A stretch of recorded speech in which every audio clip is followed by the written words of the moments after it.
Hello, everybody! What's going on? Welcome to War of the Realms, session 5, right? I think it's session 5. Yeah, good. Okay. My last campaign, I was always off of what session it was. I'm super good at keeping track of things. Welcome, everybody. Hope you're having a fantastic Monday. Good to see you here. Very stoked for this one coming up. First mini boss of the campaign. So excited. The players have been talking endlessly behind my back, and I have no idea what strategies or crazy ideas they're going to try to come up with.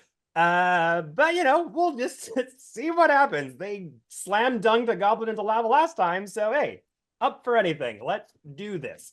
Um, Not much to say off the bat other than I am super excited for this. So we're just gonna get right into it, everybody. So as we do every start of the session on the Dicecream channels, everybody, grab your favorite drinks, grab your favorite sets of dice, and let's dive into yet another very dramatic and exciting episode of War of the Realms. So, last we left off, the party having finally infiltrated Zorzula's Rest under the guise of faithful followers under Blob's leadership, infiltrating this gang of souped up goblins that have somehow obtained these otherworldly psychic abilities, seemingly led by somebody named Ruxathid, also goes by the Unicorn Man. Not much is known about this leader's origins, but all you know is that a gang of these crazy green-filled energy gobbies have been tearing it up all over the region you're currently in, having been hired by the Astral Citadel to inquire into a bunch of nasty goings on in Crystal Brook Village, eventually led you into the horde you are currently involved with, stepping into this abandoned dwarven mine as these goblins have taken residence currently.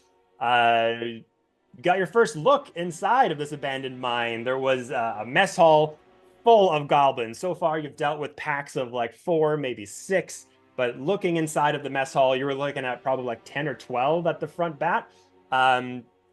They're very agreeable, open to conversation. Rala and Lewin, having gathered him into conversation about your travels and other things, kind of distracting them while the rest of you kind of wandered around. Torben finding a kitchen with a massive badger inside that led you into some sort of captain's quarters or some sort of leadership office from the mine from a long time ago. You finding quite a bit of stuff from I think it was a nat 20 perception check. Um, Correct.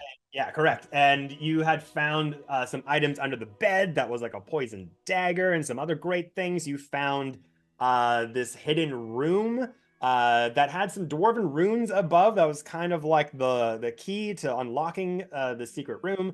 Not knowing what to do, you heard some whispers nearby a shelf in this room from this little ceramic jar that somebody spoke to you in this very soft-spoken, whispered voice that gave you the code, basically, that led you to a copious amount of treasure, like lots of gold, lots of items for your party. Um, because the goblins were distracted, were on the wiser to your actions. The rest of you kind of gathered back into the main mess hall where you convinced sort of the person kind of in charge of this group here in the mess hall to lead you down to Ruxathid, which was a very good call because they led you over to an elevator shaft that took you deeper into the underground dwellings of the mine here, and gave you the safe, pretty much like the safest route to go through these dwellings. There were more undead dwarves wandering about, other creepy crawler creatures that you were able to pass by using the mine carts left over, led by Blob as well. One thing that kind of spooked you as Rala's migraines seemingly getting more and more intense the deeper down you went You found a few abandoned skeletons, and through some investigations, noticing that their skulls were completely cracked through and something exploded out of them, led you to have one glaring word above your heads, all saying, mind flares, holy shit, what are we getting ourselves into? But you're able to, with the leadership of the goblins, sort of traverse through the mines a bit more and led you down into the sanctum where you currently are, where Ruxithid held his court. Going down another elevator shaft, going deeper into the mine, you're like 60 to 100 feet below the entrance of where you came.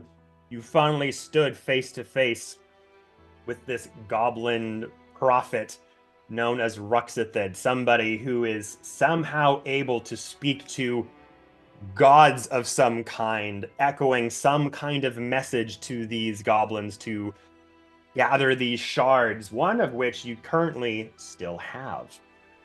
But as you came face to face with Ruxithid, surrounded by glowing blue lava flows around this indigo sanctum, standing in front of this dilapidated dwarven statue of some sort of female deity, probably. The face was partly smashed, it was hard to get an idea. Ruxithid, standing on a taller platform, addressed you all. Few words were exchanged, but the tension grew and grew, and Torben just could not take it anymore, shoving the goblin that had guided you all this time down here straight into the lava pit.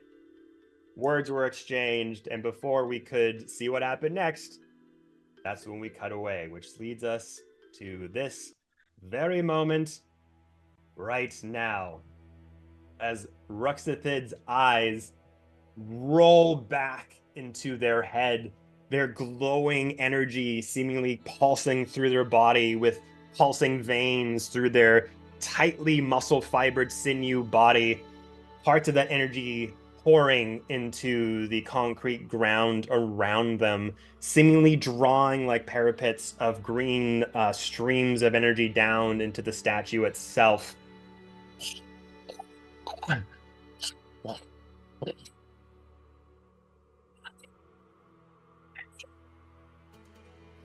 Sure? So be it. That was not very nice, my friend. Speaking down to you all, particularly Torben.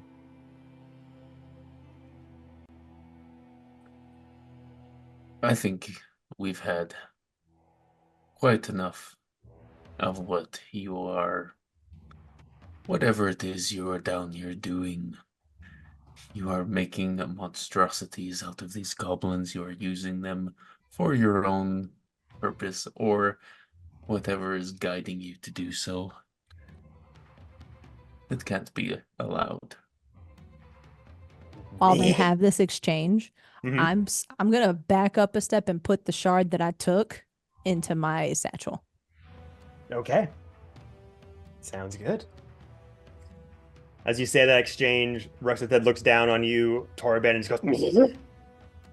It is not me that demands. These brave souls. The voices guide me to guide them. I am the herald, the harbinger of change. All of us, Tiba, shall be made in their image because of what we do here. And if you are not with us, you are against us." And the energy starts to seep a bit faster as it glows down into their feet and starts to bead faster in little tiny streams down towards the statue that he's currently above. And you see the green light pulse from Ruxithid's chest and races to the massive dwarven statue. Like a parasite, the light burrows into the statue's shattered face, seeping through its cracks. The statue starts to shake as it lurches forward, still smiling. Green energy starts to snake and shift all around the statue as Ruxathid just shouts and echoes through the chamber. And we're gonna roll initiative, everybody. Okay. Yes. So, as we Oh, have stated before in our campaign here, that we've homebrewed initiative a little bit to be the party versus the DM here. So one of you will be repped to roll initiative for the party. We'll take Christian's roll. We'll take Christian's Me roll. and Hermitha got 21, so We both just we rolled together and we decided we're representing y'all today. let's do it. Okay. Stepped on in. That's a fat 8 for me. All So, right. the party known as, who knows at this point, no name has been given, but it is your collective turns. What would you all like to do? I'm grappled Boblin's Boblin, help me. Blob still. I Yeah. still have him on the ground. So did I knock him unconscious? I think we ended with you holding him in Holding him. place. He wasn't necessarily hostile towards you, just insanely confused. Okay. So you have a chance to try whatever you want to do here. You could try to knock him out. You could try to convince him of what you're trying to do. You could... Lots of ways to go for this. Do we want to make a plan of attack before we get into possible? Yeah. The floor is yours, everybody. So Yeah, is this, let's talk about Immediately this. react. Yeah. is the green it's energy such- coming from his chest to the statue, or Or is his it from horn. the skull horn? So it described thing? like the energy kind of seeping through him, like little streams of liquid kind of beating out of him towards the dwarven statue, and then his chest kind of pulsed, and then it ignited everything in the statue. So it's seemingly coming from Ruxathid. But is there any indication that it, because I think you described last session that there was like a crystal in his skull. Is there any indication that there's that pulsing or trickling energy from the crystal specifically? Not like from maybe the crystal specifically. It is starting to glow bright, but the energy is kind of seeping through him, through his veins, and like glowing in all directions and like pouring out through him, through the ground, coming out through his chest. But that is all kind of symbiotic in a way. So I can cast Fairy Fire from where I'm at and get both the statue and Ruxathid if we want to do that like before anybody else gets close. And since I'm also controlling Reed, he also has Mind Sliver. He'd have to get a little bit closer to it. But basically, if it's a fail, they take damage and they'll subtract a d4 from the next saving throw before the end of Reed's next turn. So whether we want that to affect Fairy Fire specifically or just enact Fairy Fire, Reed can do that. And then if any of you guys do other saving throws, that'll affect. So just so you know, Yes. Ruxathid is up on a platform that's 20 feet up. Yeah. And the dwarven statue is on the ground. Mm-hmm. So if you're going to do Fairy Fire, it would That would've either been- be at Ruxathid or the statue. It doesn't like there's no vertical in No, it. it's just on whatever flat surface you're targeting a creature. That's kind of how it takes effect. It doesn't like stack like that. It's just on whatever surface you're targeting a creature on. So there's no way Mm. to get up to him. He's just up 20 feet on a pedestal. Well, there's there- stairs. It looks yeah. like we'd have to There run are around. stairs here. That go up to where he is currently. Well, why While don't we? while y'all are doing that, I'm gonna bless. Just gonna go ahead Yeah. and bless people, and I think I can do up to 3 of y'all. So Torben, hate playing Let me look at everybody real quick. I'm gonna look back and go ahead and bless Torben I'm gonna go ahead and bless. I feel like Claire, you'll be okay, right? Totally. Rala, Yeah. blessed, and Christian. Yeah, All right. Christian. So we could tag team, like Clara could do the fairy fire on the dwarven statue and then have Reed move up a little bit closer and mind sliver Ruxithid and at least give Ruxithid disadvantage on saving throws if we're going to try to be like knocking him off and stuff. Yeah. I'm not mad at it. Okay. That's what I think that's the construct probably. So he probably can't be probably, mind yeah. slivered. So Kevin, I think that'll be the first two things is from where Clara is. She'll kind of just like rise up to like a bit of a hover from the ground and cast fairy fire to catch the statue that has animated. Okay. And then at the same time, Reed will move probably sorry, I'm just trying to calculate because he needs to be within 60 feet.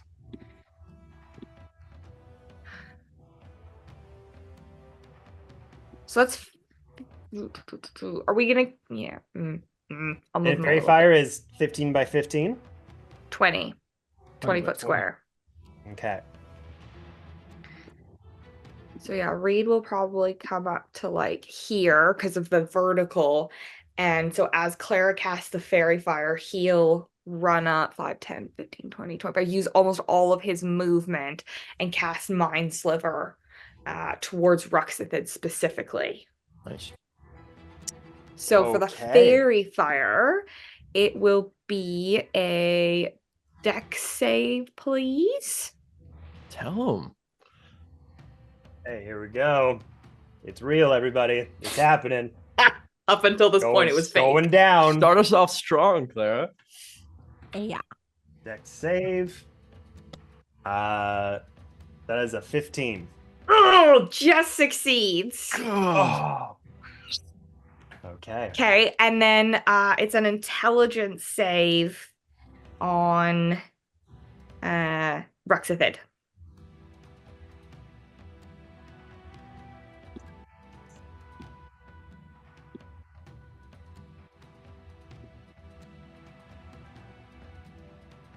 Remind me, Mind Sliver does. Psychic damage, and it'll subtract D4 from the next saving throw it makes before the end of Reed's next turn. Hey, well, I got a 17. Okay, it was a good idea. None of it worked. Sorry, guys. That's okay. So There's 4 of us left, so I've got 30 feet. So I think that 5, 10, 15, 20, 25, 30. And that fairy fire stays there, correct, Anna? Like, it's concentration, yeah, but since it didn't hit anybody, like, for now, yes. Keep it up, yeah, keep it up. And then we'll just say that Reed, like, spends his 5 feet just backing up because he has 30 feet as well. So he, like, got in and is trying to get back out. Okay, so Torben, I think 5, 10, 15, 20, 25, 30. I think that's only as far as I can get. I think I'll be here actually in that diagonal. And he will launch a javelin at Ruxithid. Okay. Yeah. Frick, no. Can I still hit him if I'm in the middle? If your range is within his hit, you can throw it from wherever you are as long as you're within range. Yeah, it's a 30, 120 range. So I'll go reckless, so it's a straight roll. skewer him. Yeah. And I believe I'm still raging from before I raged and then I shoulder checked him. Yes. Nice. So I'll put a little red dot on you just to mark that. So you're blessed and raged currently. Nice. That is 19 to hit.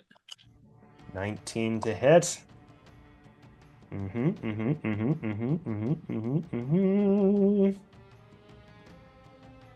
Yeah, it hits. Hey. All right. All So right. he sprints up, pulling out his javelin. As soon as he hits his max distance he can go, he launches it forward to Rexithrid and does 10, 12 total damage on Okay. Rexithrid. Okay, 12 damage.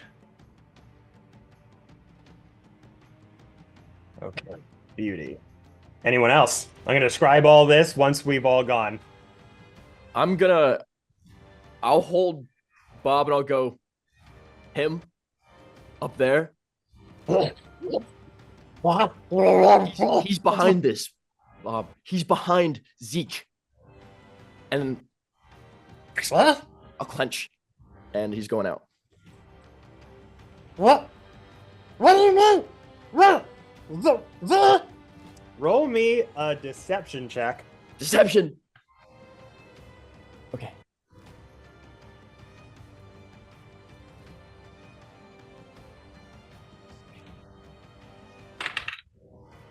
$13.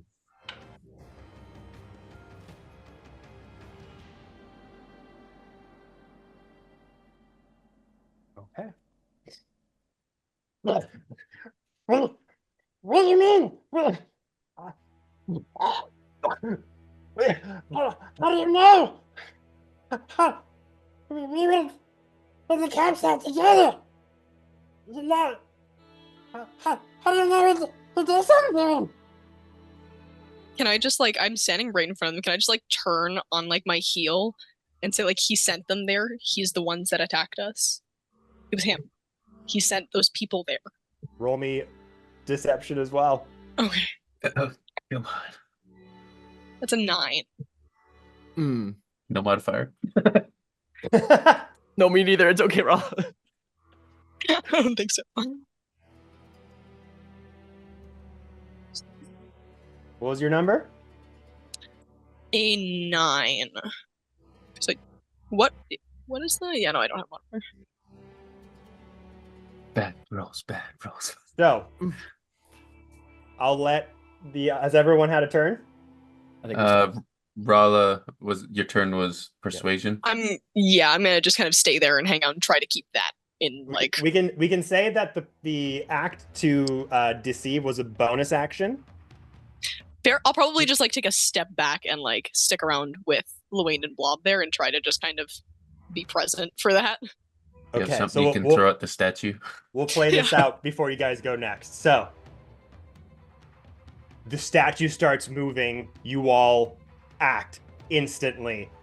Thorn Reed runs off forward.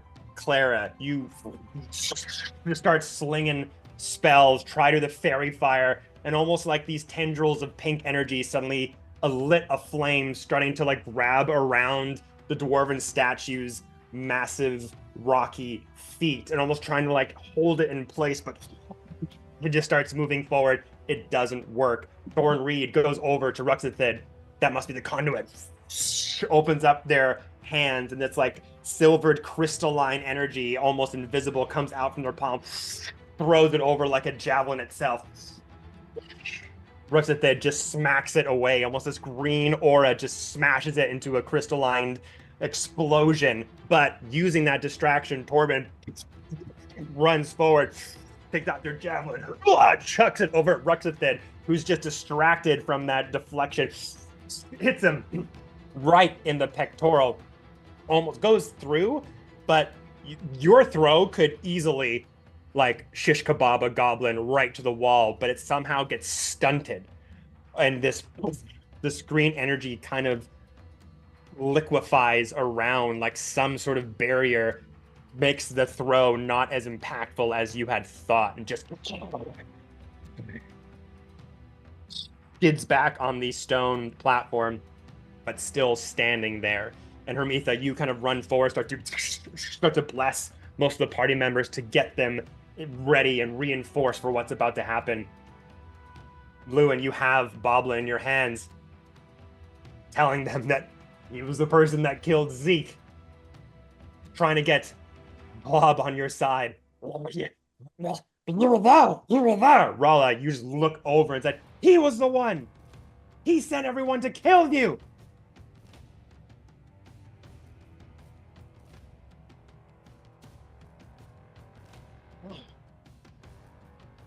No, that's not. That's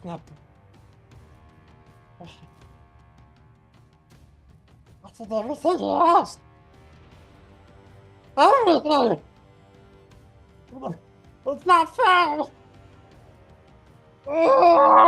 And he starts to just unleash this anger inside, and this green energy starts to light him up from the inside out, and this aura of green flame starts to catch up on Blob. And this flame starts to erupt from his eyes.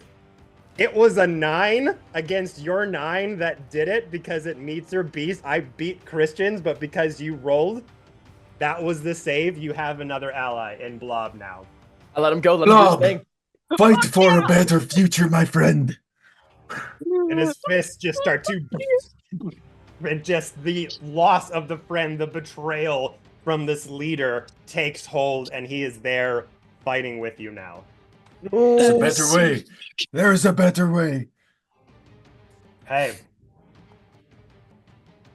So, Rala, you still have an action, technically, because you used your bonus action to deceive. Same with you, Christian. It was your bonus action to deceive. Okay. So, if you wanted to use an action or move at all, you still could. Run up before the into enemies 10 go. feet from me so you have a bonus if you can. I have 40. Oh yeah, okay, so I can make it just like right here. Slay. Okay, so I can scoot up. I scoot my little boot. There you go. Okay. Yeah, I'll probably just seeing Blob go ham, I'll be like, okay, I'm gonna let that be. And Throw I'm a just gonna dart. come join the fight. Throw a dart or a dagger. Oh, I have darts. Fuck. Yeah.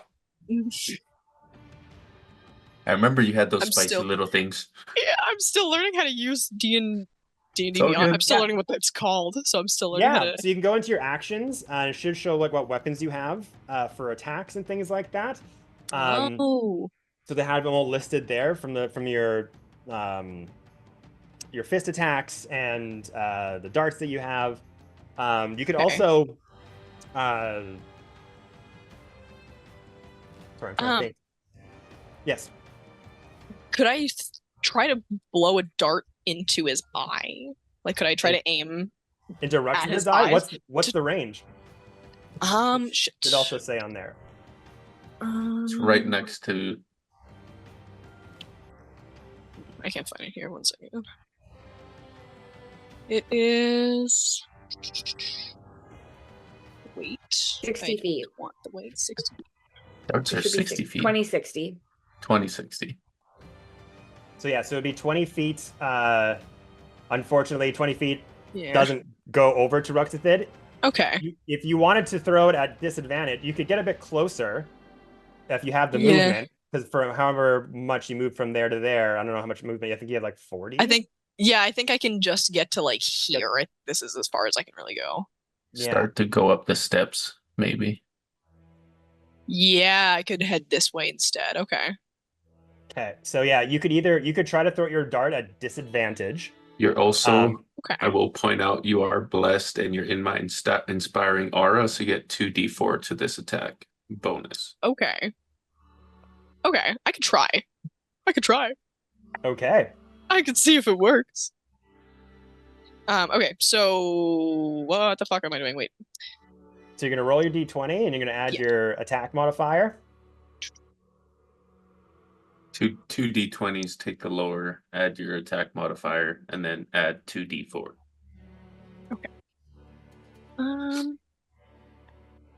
Wait, I'm so sorry. I'm like literally tripping. Attack modifiers where? Oh no, sorry. So on the dart, right? Yeah. Oh. So look Oh. over. It should say plus. Something. What's your dex? +3. So it should be +5 because Okay. you're probably proficient with it. Oh, okay. Okay, yeah. I'm so sorry. Okay. All That good. makes sense. All good. That is a 9 + 5 is And add 2d4. stupid. You're at 14 and 14. add 2d4. Yeah. Right. Okay. Is the So- 2d4 for attack or damage? Attack because it's bless. Okay. Okay. So- That is another 5. So 19. There we go. There you go. That With will this- hit. Nice. They were Hell both yeah. 9s, so So if you're looking at your actions here, right? Mhm. You should see dagger, you see range, then you'll see hit, which is what you just rolled with that. Then beside that, it'll say Okay. damage. So it should say 1d4 plus something, right? okay. Think I see it. I think what's happening is that it's not in there. I think that the items aren't in there. I'm seeing a bunch of like spells and things, not or like reactions and bonus actions. I'm not seeing the weapons. You have to So I think equip that them. probably just isn't written down yet here. Yeah. Okay. All good. So that was a 19. So you should have rolled your damage die, not the d20. So roll 1d4 Oh. and then +5. Oh, sorry, I didn't even know which one I was. I hadn't even rolled for that yet. So that's which one is it? Sorry. What the d4 +5. That is 9. 9 plus damage. Okay. There we go. All right. I can't believe that worked. Fantastic. Bless. I'm and so that sorry, I'm so aura slow is at this. perfect. Trust No, in your we're training, learning. Raw. You got it. I don't even know how you add bless on your sheet. Like I'm actually looking now. I'm usually the one blessing people, not getting blessed. But yeah, so Rala, after you see Blob kind of start to alight with green flame, knowing that on our side, you just kind of go into your training and just dart over, like hands behind your back, and just Naruto. sort of skid over, and that aura from Torben just starts to infuse your reflexes. Just throw a dart straight through the air, right into the eye as it sticks in. A bit of green blood kind of pours out and just kind of pours onto the floor, onto the ground, but still they're staying where they are. That spear, they're kind of the javelin that Torben threw, they're slowly trying to take it out. Now they have a dart in their eye.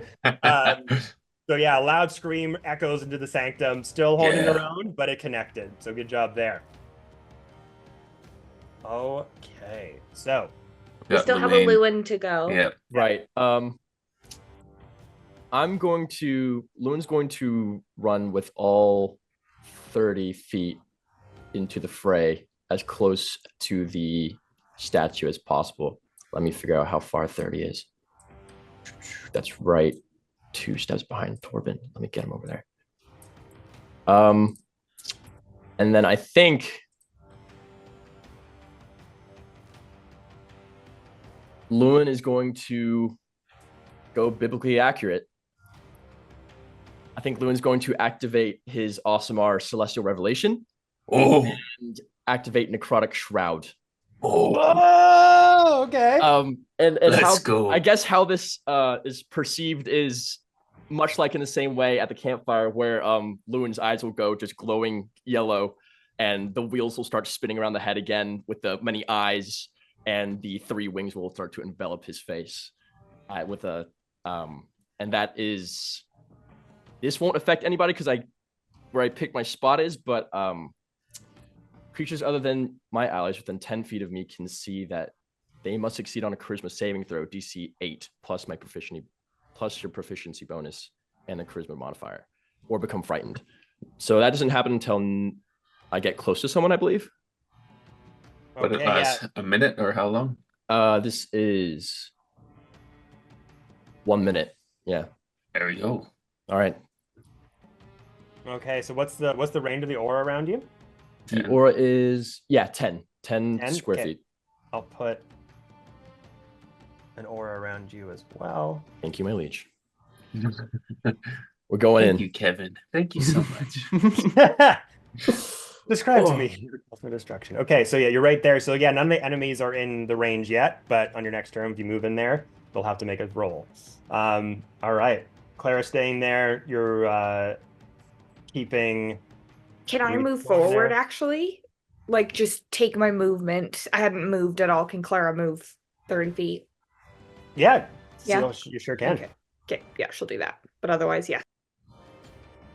All right. Goblin, who is just Super Saiyan next level up, enraged, just balls to the wall, so overcome with emotion, is going to just dart forward, bonus action, doubling his movement speed, and just make a beeline to Ruxin. Go, Bob, go! Oh, Blob. Go, Blob! You're so fast! With righteous fury.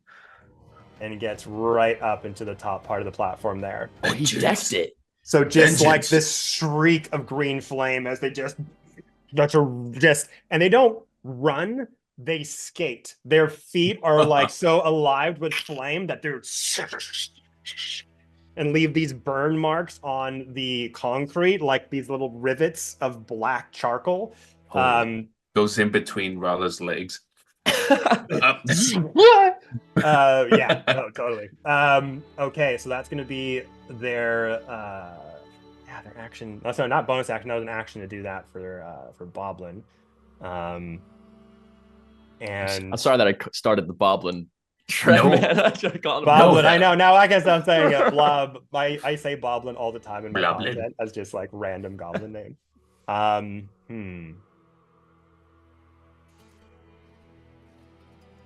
Yeah, he's going to stay there. Okay.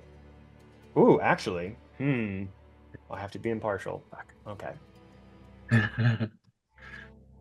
He would attack him with something. Yeah. So, Blob is a goblin side brawler, which you have interacted with. Just to give you guys some insight, they have mental fortitude, advantage on saving throws that would make it have the Charmed or Frightened condition. They can make 2 unarmed attacks.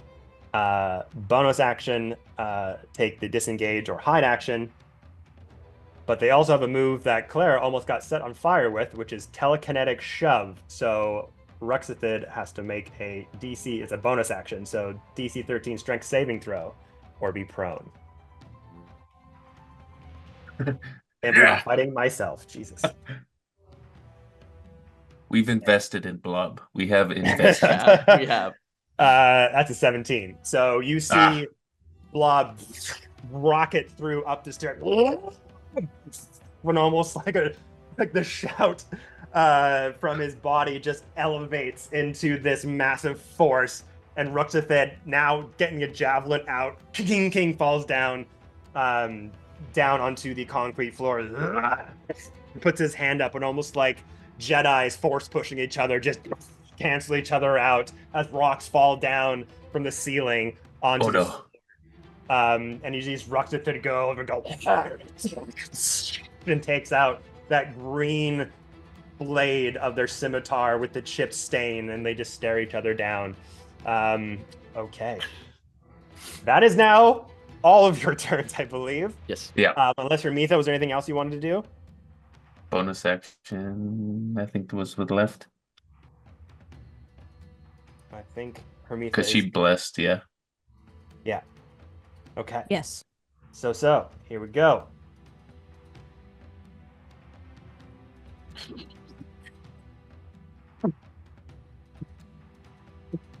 The statue is going to start to move forward.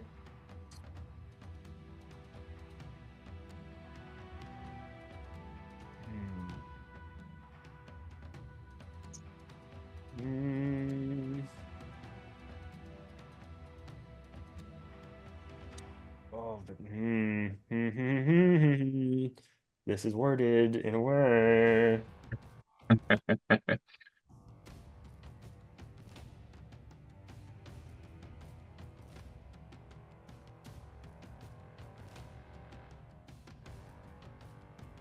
Okay, this is coming from the Shield Guardian as an action. But the way I'm spicing this makes sense. So, starts to rock forward, sees you all starting to crowd the Shield Guardian. Ruxathid facing down with Blob, eye to eye, taller and statue against Bob's short, stocky body, facing each other off. Ruxathid just looks over at it and looks over at you, the dagger still in its eye. And this voice suddenly darkens to 3 octaves lower, echoing into the chamber. The statue looks down, looks over to you, Lewin. This beam of green energy just smacks right into you. I need you to make me a wisdom saving throw. All right. Did it move anywhere? Yes, it moved forward to around here. That's a 19, Kevin. Yes. 19. I'm using this baby all night. Yeah, do it. Okay. Oh, damn it. Okay. That was slick, man. So you have wings that are out or just around your No face? wings, just the Yeah. enveloping my face. Yeah, just the yellow aura. So you in this darkened avenging form take your positioning with Torben and the rest of your crew, this statue, that face caved in still, the sinister smile being puppeted somehow by Ruxathid. The energy coalesced and it goes over to you, and these dark, like translucent wings kind of just sprout out of you and just cover your whole body. The beam just kind of coalesces around you, crashes into the concrete walls. More boulders fall down into the lava and bubble, but the whole thing just envelops around you. No damage is taken. I fucking hate you. No. Yeah, no, nothing happens. Okay. And that. And plus, you would have got a D4 to that as well because you're blessed. Nice. Yeah. Right. But that's it. That is its action. So we come to Ruxathid.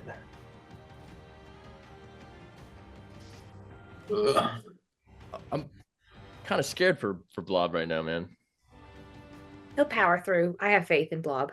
No, yeah, he's angry as hell. He'll be fine. If he's gonna be our new leader, he has to be strong. Truth.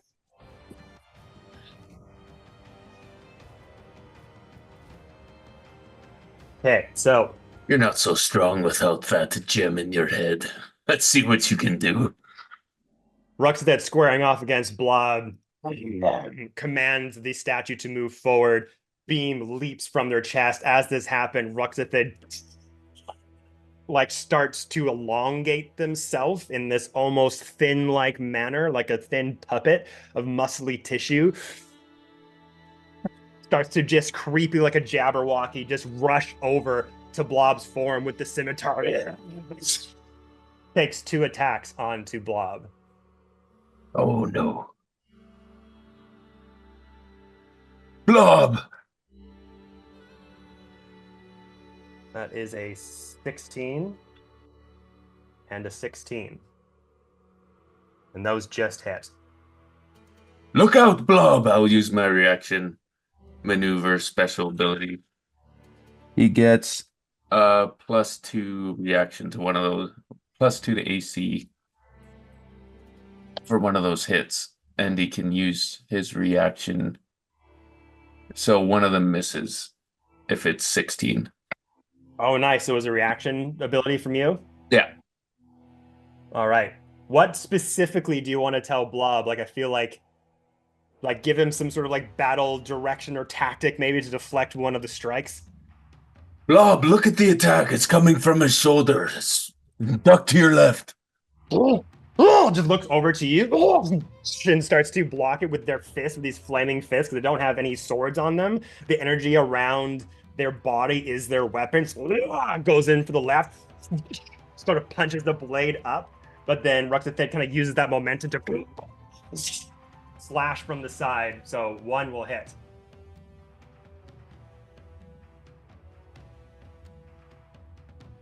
Good call. Gotta save Blob.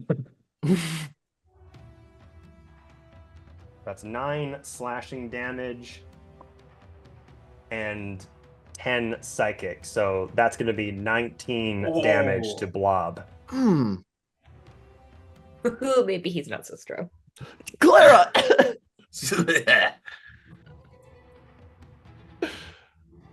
Hey, if we can get another maybe round of attacks off. Please be alive, Blob. Okay. So, as this scimitar just seemingly goes in and hits him in the side, you see this glowing scimitar just cut right into Blob, like a quarter of the way through. This sizzling energy that's vibrating off the scimitar starts to sizzle and burn as just like a cleaver into a slab of meat. Just and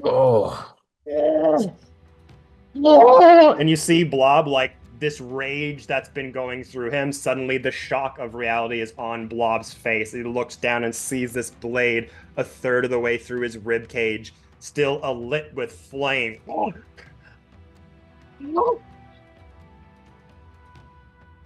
That was a hit. Blob's He's not looking alive. good.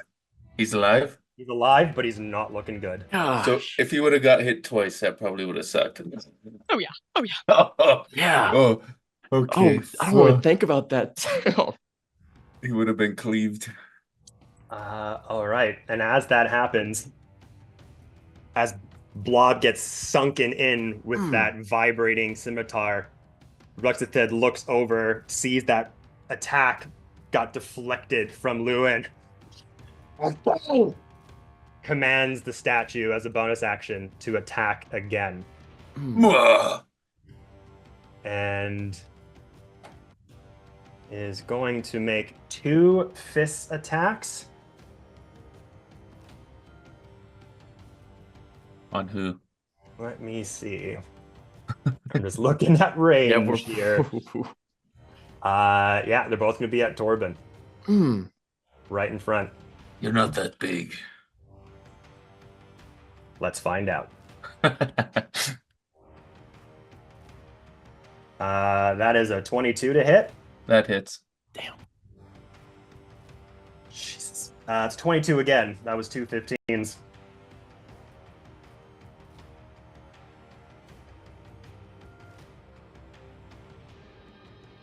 So that's 9 points of bludgeoning damage on the first one. Halved. And yeah, same thing. 9 points of bludgeoning damage on the second one. So halved, what is that? Just 9 total? Yes. Okay. The same thing. These 2 massive stony hands reaches down, and you just gonna block them, take them on the chin, stand back a little bit, but you're literally fist fighting a massive dwarven statue. That's badass, Torben. That's badass. Okay. Goes back to you, team. What you doing? Someone's got to get to Blob. I'm pretty close. Can I Did Ruxathed, like, is Ruxathed near Blob now? They're like... Did they jump down? Ruxathed just rushed right over to him. Okay. Right. I try to move that far.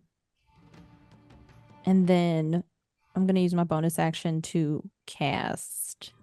Ooh, nope, no, I'm not, because it's not as effective. All I can do is use my full movement.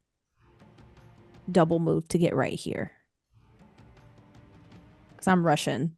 Good. For Ruxathed. Nice. If I scoot up here, can I try to like scoop Blob like off of the weapon, like try to get him out of the heat of that. You're gonna he'll get an attack of opportunity, Yeah. Yes. And- Oh, So right, right. and I think Oh. the statue will get one on you too. I'm going up the stairs. So with attack of opportunities, it is a reaction, but it's only one attack per reaction. So even if they have 2 attacks, I don't believe a top attack of opportunity would let you do 2 attacks. I think it's 1 attack per reaction. Yeah. So if you were to pull Blob away, because that only happens when you're taking someone 5 feet in front of a creature away from them. So if you pull Blob away, yeah, they have an opportunity to slice down a Blob again. If you, Rala, move like say here, within 5 feet of Ruxathid, and then move like away up here, then he has an opportunity to hit you. But it's kind of like whoever gets in within that opportunity first. Okay. So Can I just literally stand in front of Blob and try to use an attack? You could, but let's see what Before- Hermitha wants to do. yeah. Before Rala even gets the chance to do that, Yeah. I want to. Well, you can run up, but before I see you get that close, depending on where you are, I'm not gonna cast this. I want to see if Gus does anything just from here. I want to see if I can at least just throw him somewhere. I know it's only 5 feet, but it's something.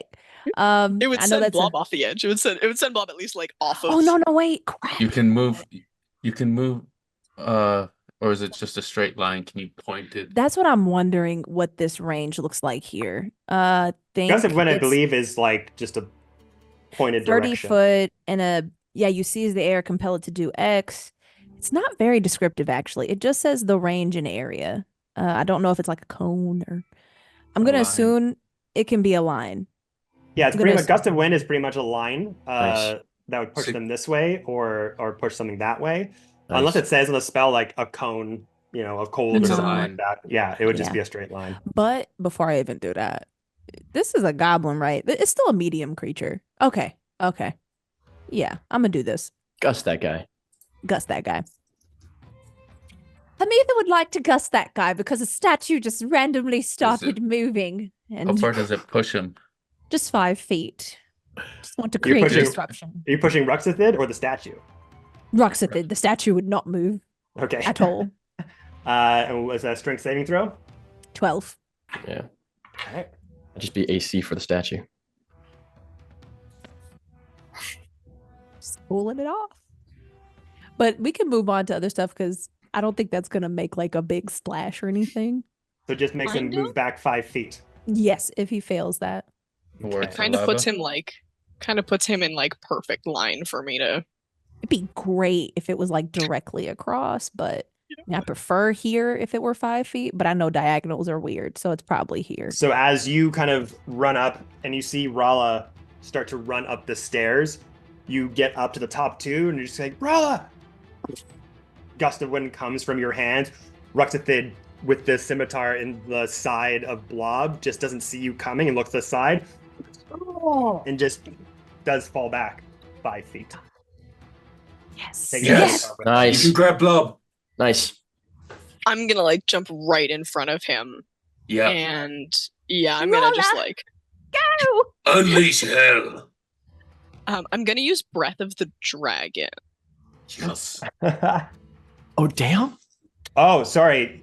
Gust of Wind is 15 feet, not 5. So what is it? Oh, How far did he Oh, go? no! Does he? No! Did he skip? How far did he go? So, 5. knowing 10. that, Wait, it's fine. knowing that, because I was being told 5 feet, not 15. Hey, I'm buying to talk through it because I'm happy with the 5. I feel like 15 ruins it No, ruins no, something. no, Wait, no. 15 would send him off the platform into lava. right? And I can't have that as a player. I can't have. So, It's gust. It's not gust of wind. Okay, It's so gust is 5 feet. Gust Oh, of there we wind go. is Okay. 15. Oh. Gust is 5. Awesome. it was my fault for saying gust of wind. Probably had. No, you're fine. You're fine.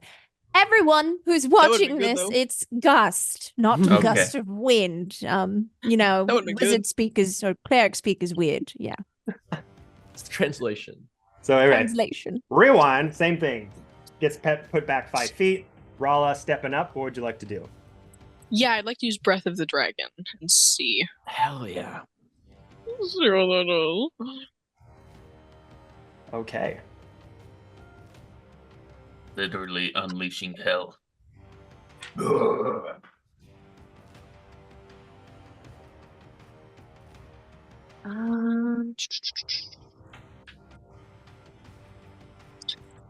So that is, sorry, I'm finding my stuff. It is a destructive wave of energy like those created by the dragons you emulate. When you take an action act, you replace one of the attacks with an escalation of draconic energy in either a 20-foot cone or a 30-foot line that is 5 foot wide. Okay. Thinking a line probably makes the most sense. Okay. Do I have to roll anything? Each creature must take a dexterity saving throw against my key save die. Or my key save DC. Yeah, it should be on the sheet there. Which is 12. Is my dexterity? I think it's 12. Okay. Yeah, that needs to be, isn't it? Dexterity saving throw. 9. Rolled a 5. Let's go. So, Burn him. acid, cold, fire, lightning, or poison? Up to you. What would work the best in that situation? He's fleshy. I think acid, right? Like, I feel like acid is the one. What do you think looks cute coming from you? You know, like, what's the style? What is Burn Rala's him style? with Yeah. acid. Yeah, I think that acid makes the most sense. Sweet. Do you want to describe how this acid draconic breath emanates from you onto Ruxabed? Essentially, anxiety. So as she's like running up the stairs, like her guts are like on fire and stressing, so she bolts forward and just lets that go because she's seen it before, so she knows what it is, and she just vomits all over this guy.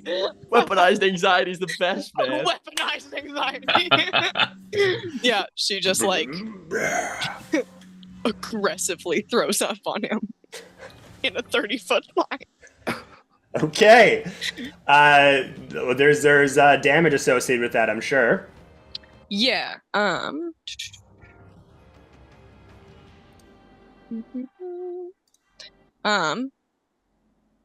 Taking damage of the chosen type equal to 2 rolls on martial arts die, or half as. D4. Okay, this. Is that right? 2d4? Yeah. For bless is, I think it's just a D4. If you're talking about bless. No, Oh, add 2d4. Oh, my bad, my bad. no, your 2d4 is your martial arts die is okay. a d4 at this level. Okay, Yeah. that's what I thought. Yeah. Okay, so then that's a 7, I think. 7. Total 7. Okay. I think so. Does that add your attack modifier to it, or is it just It just says to Oh, roll shit. roll 2 the martial arts die. okay? Yeah. All right. So Torben, seeing them all rushing up towards and saving Blob, he will start to make his way up the stairs. I'm sure that takes an attack of opportunity. So before you go, I just want to ask Rala, was that an action to do that dragon's breath? Yes. Yeah. So you should be able to use a key point to do bonus action Flurry of Blows as well if you wanted 2 extra hits. Wait, flurry of blows. I'm gonna do that. Okay. Can yeah. I So I'll do wait that. before she does that? Sorry, I'm gonna invoke an opportunity attack because I can get right here with my movement. I can get up there. Okay. And Because they I want get a yeah. Sorry. I want her to have my bonus with these flurry Right. of blows. And the bless counts towards these too, right? Like Yeah. Yeah. So make sure to add a D4 on top of this okay. bonus. Yeah. Okay, so first we'll do the opportunity attack. Okay. Here we go. Do.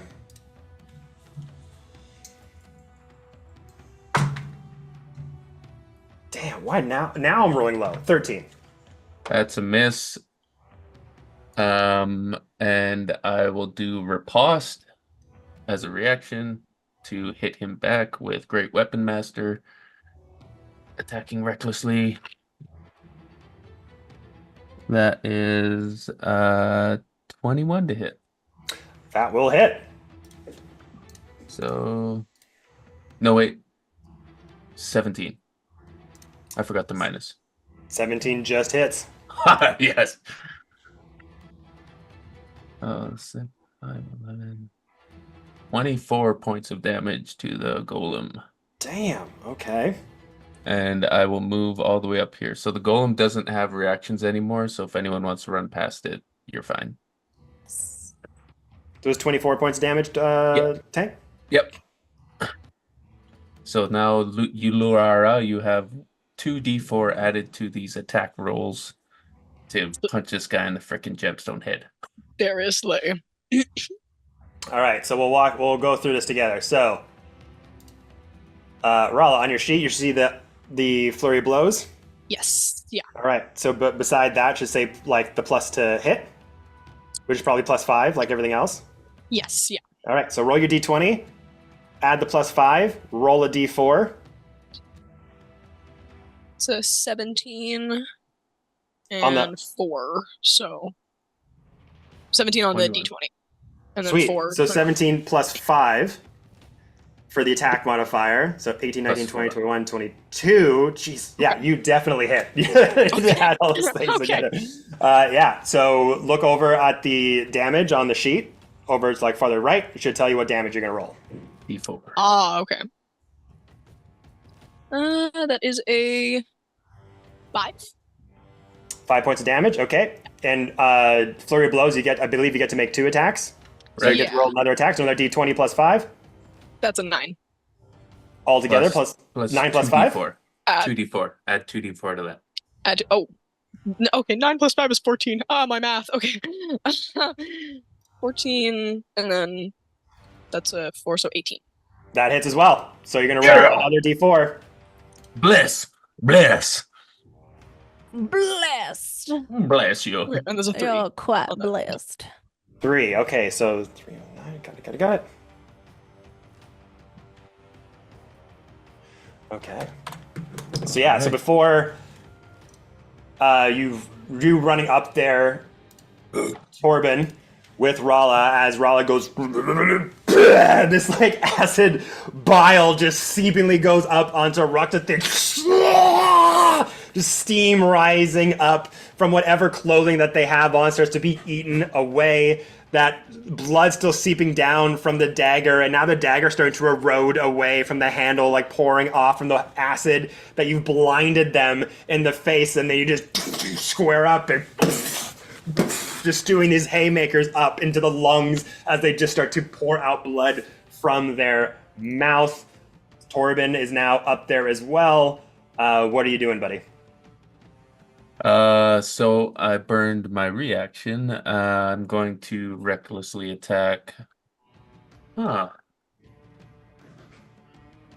let's smash him. Smash. So that is an 18 to hit. 18 to hit. That will hit. No, wait. Bless too. Oh, I didn't say Great Weapon Master, did I? No. I don't think so. So I guess this is a regular smash. Good Now roll. start your turn. You're blessed.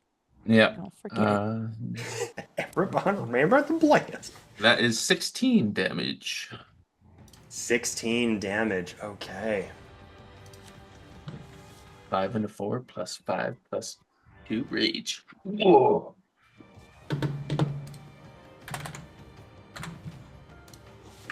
Okay, hitting with the hammer. Yep. All right, same thing as Rala's just standing toe-to-toe with Ruxathid getting in front of Blob. The spewing of acid breath falling onto them. To rocketing fist down to the rib cages, into the lungs, blood coming out from the mouth. Torben running up there, jumping up there with the hammer, just smacking them closer and closer over to the edge of the platform that they're on.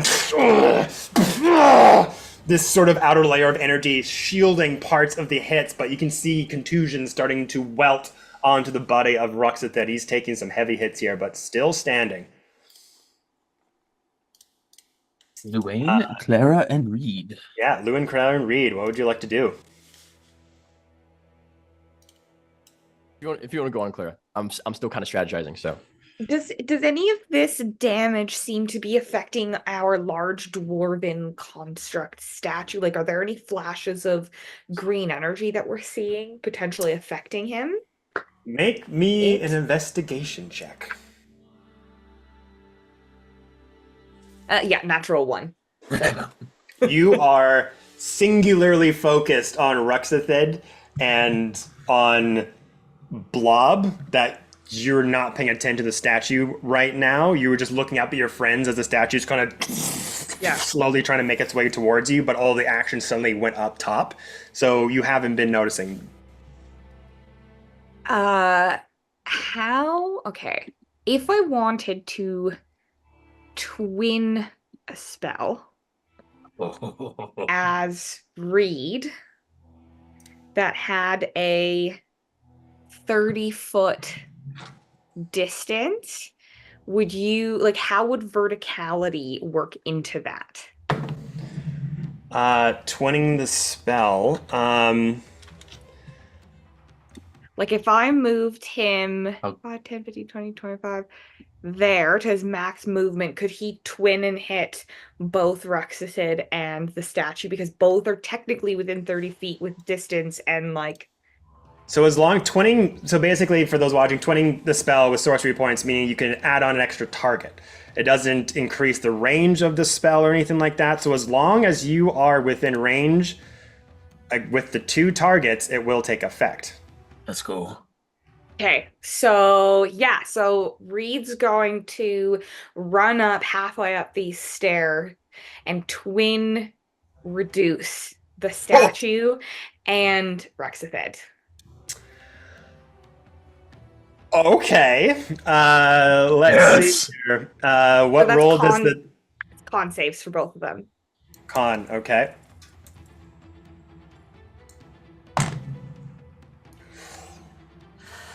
Okay. And and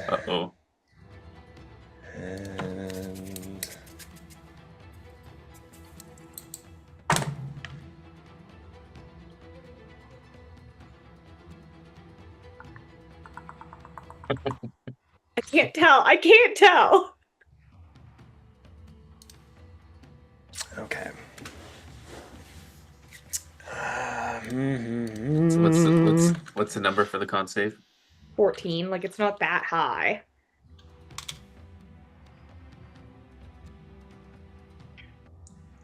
Yeah.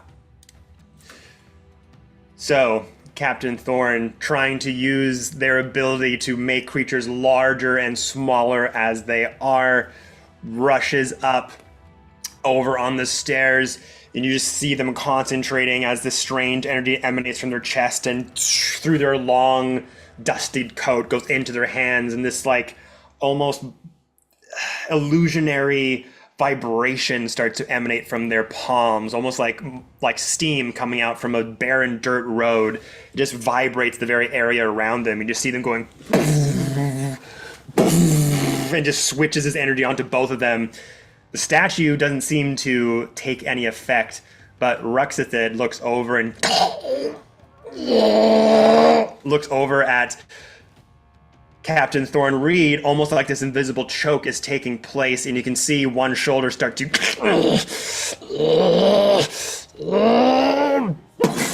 reaches over, and the green energy reflects off of the hold. The statue got an 18 plus its mod, and Ruxithid got a 13 plus his mod as well. That just 14. Jeez. Nothing's Come working. on. So then seeing Reed, I think, do both of these things. Claire is just gonna go for like her tried and true. She knows it does damage. We're gonna cast Moonbeam. Let's go. I think. Ooh. I mean, you guys have him pretty well surrounded, and I don't want to hurt you guys. So let's go on the statue Nice. with a Moonbeam. I'm right there with you. Yeah, we'll keep on him.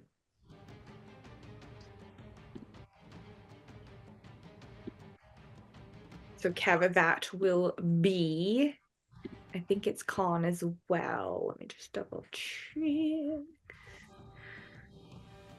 Yeah, Con as well for the statue. All right, so doing Moonbeam on the statue. That's correct. Okay.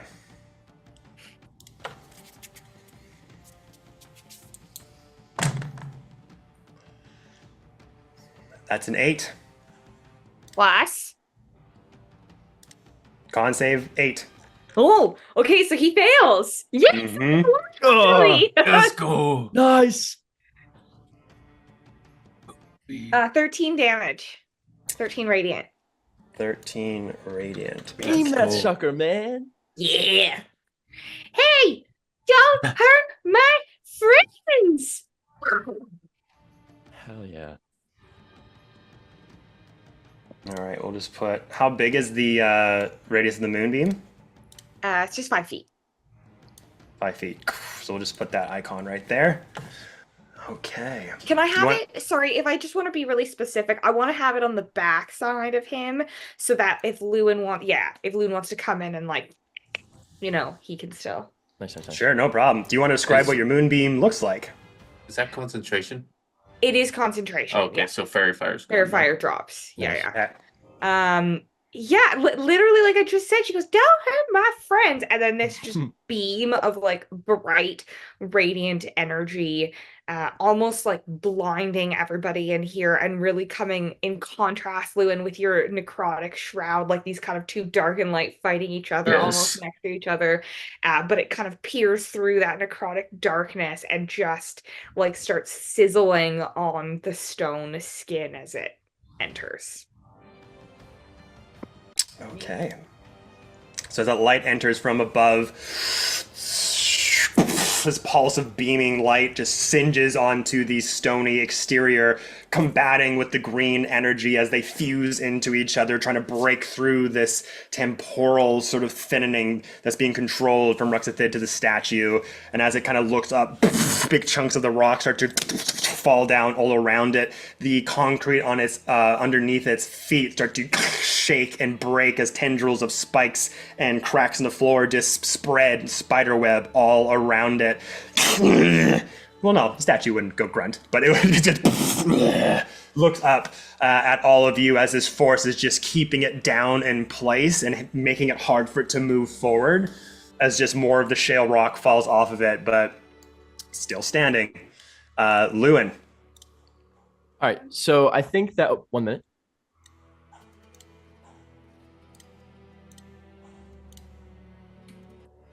All right, so I think I'm just going to part that light and just zoom up to straight up to the statue.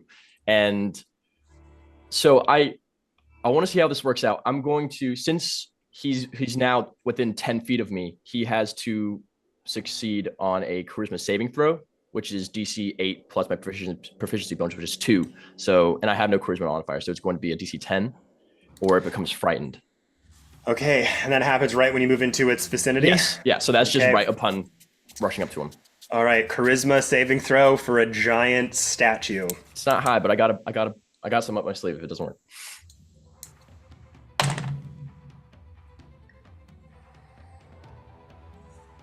It is a -4, Is it scared as hell? but I rolled a 14. Gosh. Right on the cusp. So wait, if it's on 10, that means it succeeds and it's Meets or beats, basically. If it's 10 and up, it passed. Got if it. it's under Okay. 10, it failed. That's all right. That's all right. I'm going to, since I haven't used an action yet, I'm going to go up to it and I'm going to expend a superiority die to If that doesn't scare him, I'm gonna try this. I'm gonna go with a menacing attack.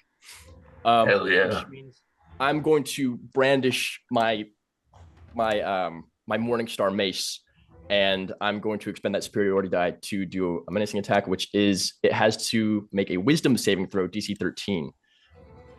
So if that didn't spook him, I'm gonna try to spook him again. So many.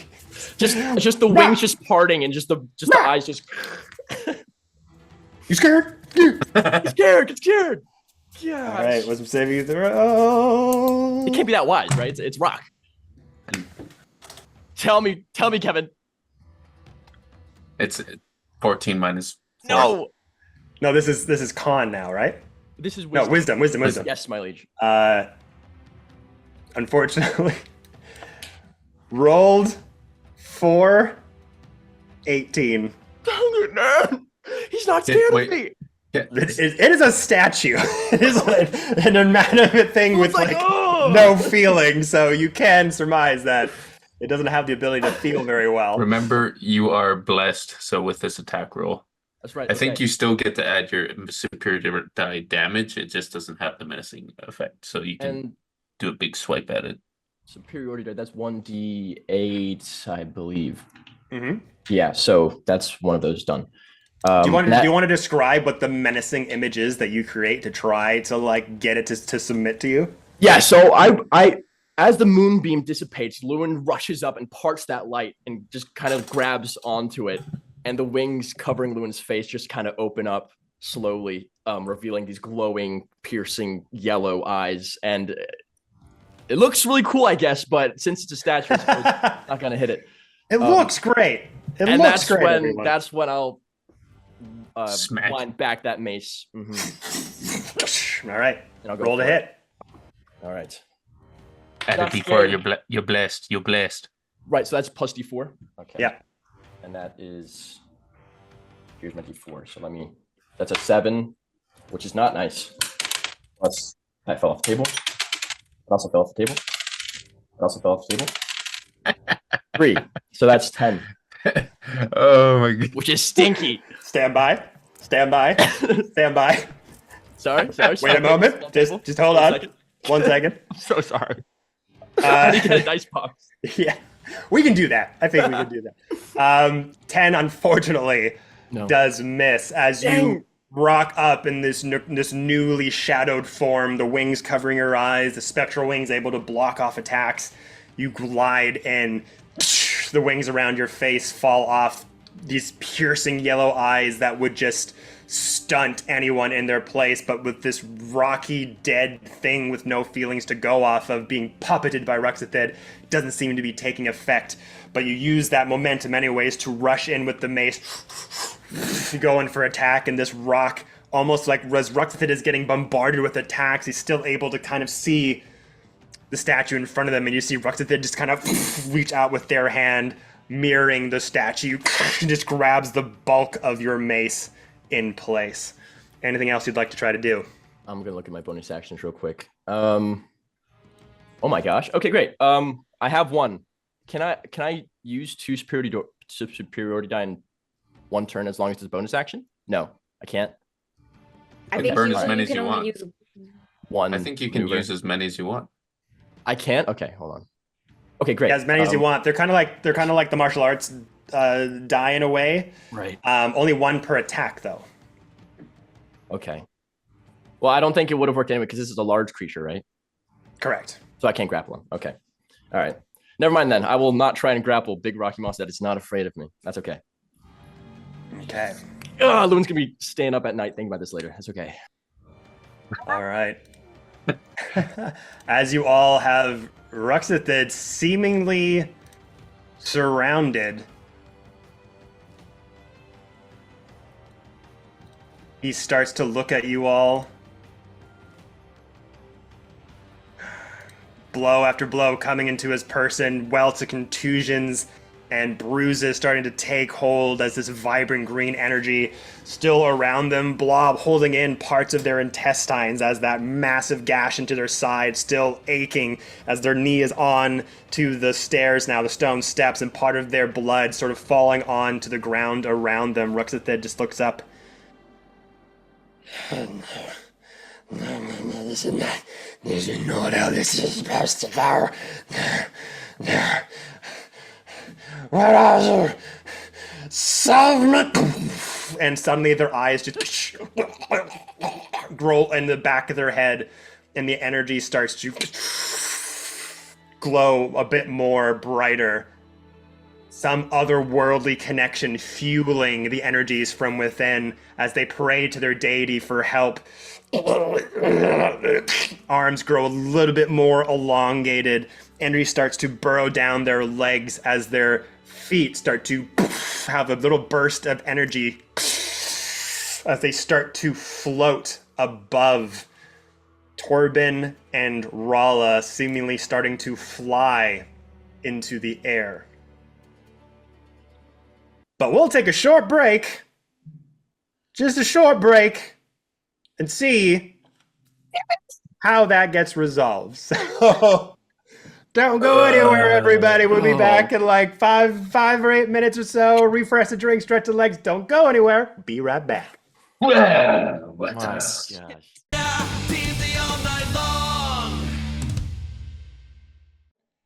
And we're back, everybody. How you all doing? Thank you for letting us take a break while we refresh drinks and got stressful snacks back on the table. Okay.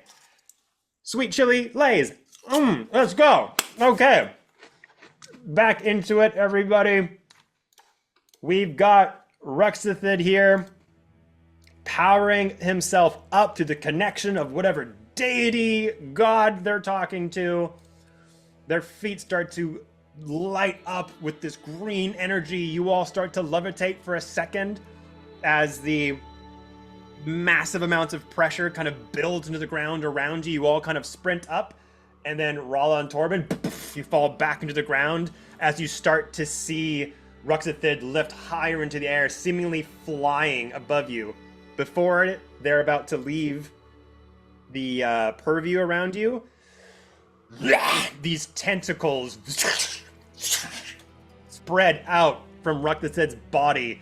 These green ethereal lines of goo that seep out like octopus tentacles lash out right over to Hermitha. So, Hermitha, I need you to make me a dexterity saving throw, please. Okay. It's a 19. Yes. I hope that's good. I hope. Okay.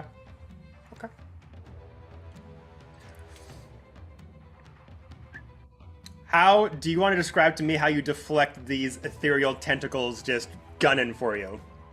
Oh, I love it. I love this. Hermitha sees these tentacles fling out and literally turtles, like turtles, and the shield Torben gave me blocks all of them. Boom. There you go. So just in the instinct, as you're kind of being the quarterback here, supporting everyone, going in for Ruxithid, all of a sudden you see them levitate. And these tentacles just rush out to you. Take the shield from your back. Ping! Just curl down to a little ball. Just spread in all directions as the imagery just fades and sparks away. No damage, no effect. You're good. Oh, yeah. But as an action, Ruxithid is going to disengage as they start to fly above you all. Howard. And is gonna go over here.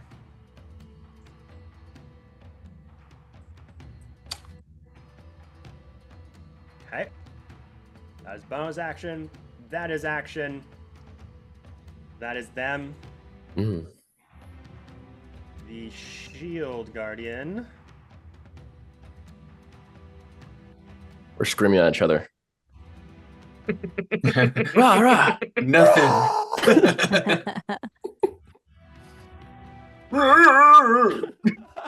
Is gonna make some old man screams at Lewin. Yeah.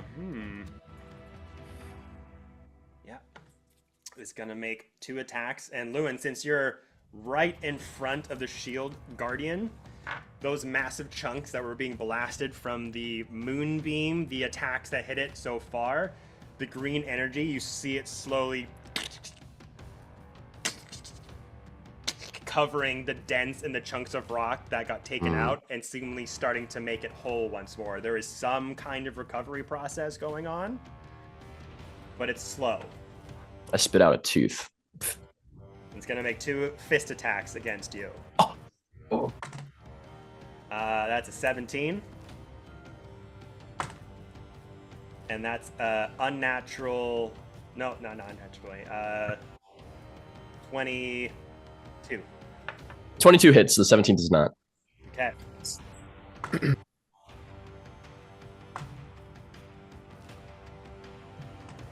Take 14 points of bludgeoning damage. Oh. Shoot! 14. Ouch. So with this Yeah. necrotic shroud around you, this darkened essence of your new form taking place, shrieking at the shield guardian, at the statue, trying to bend it to your will in some place it's just not taking effect. This connection to Ruxafit is just powering it forward. Goes in with a hit with the other arm as it currently has your mace, able to block it forward, but the other one lets go of the mace and just rocks it to you in the face. Your wing-covered face just smacks for a second as you spit out that tooth like a crack of thunder as your left leg breaks into the concrete as the spider webs of cracked rock spreads even further with each hit. God. So yeah, you took those hits. Okay. That was its go. That was At's go. At this point, the elevator shaft, the platform that took you down here,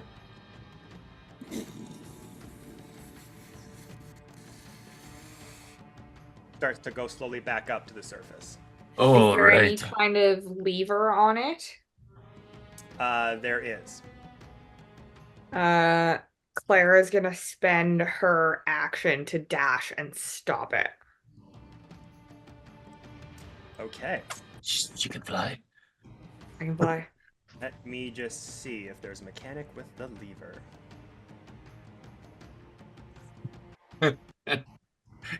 Grab. Oh.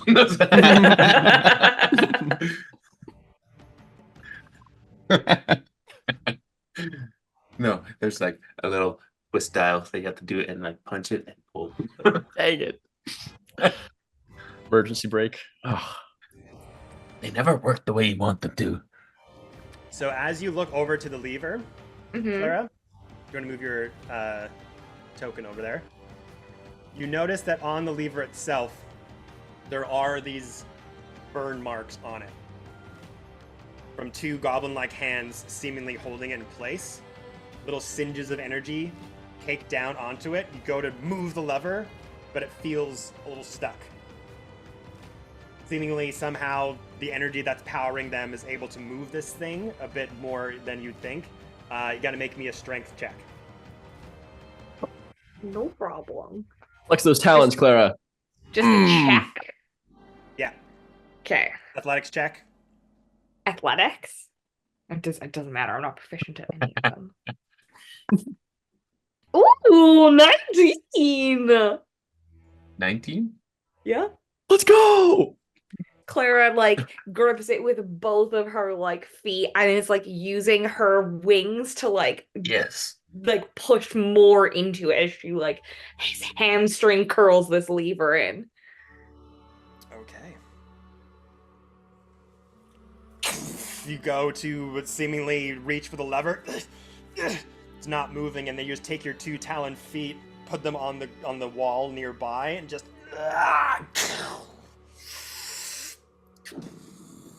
Oh, yeah.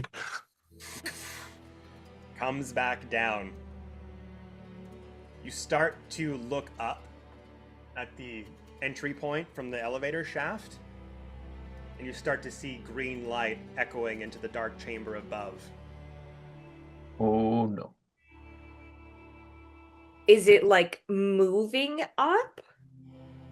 So you've made the platform come back to the ground. So Yeah, as yeah, you sorry, look but up at the light opening, itself. yeah, you just see like a couple sources of green light moving Mm. around up there that you can see reflecting onto the shadow from the opening above.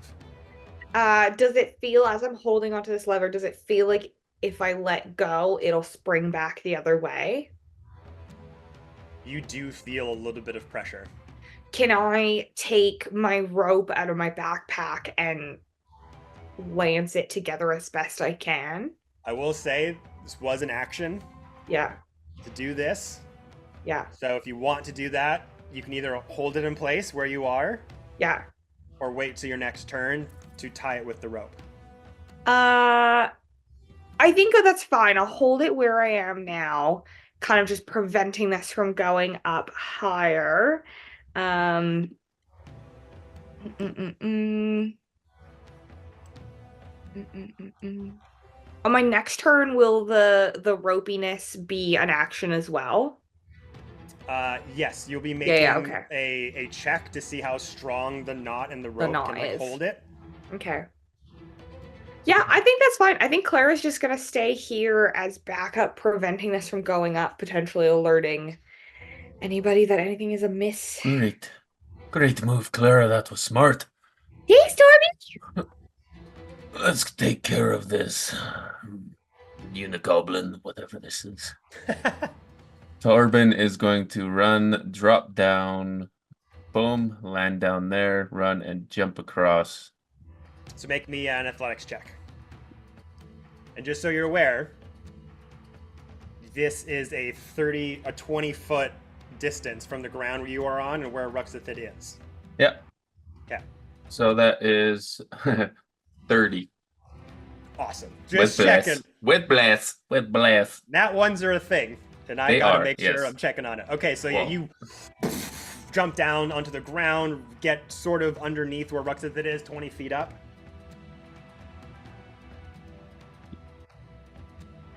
You take how much damage? 2d6. I think it's 1d6 per 10 feet.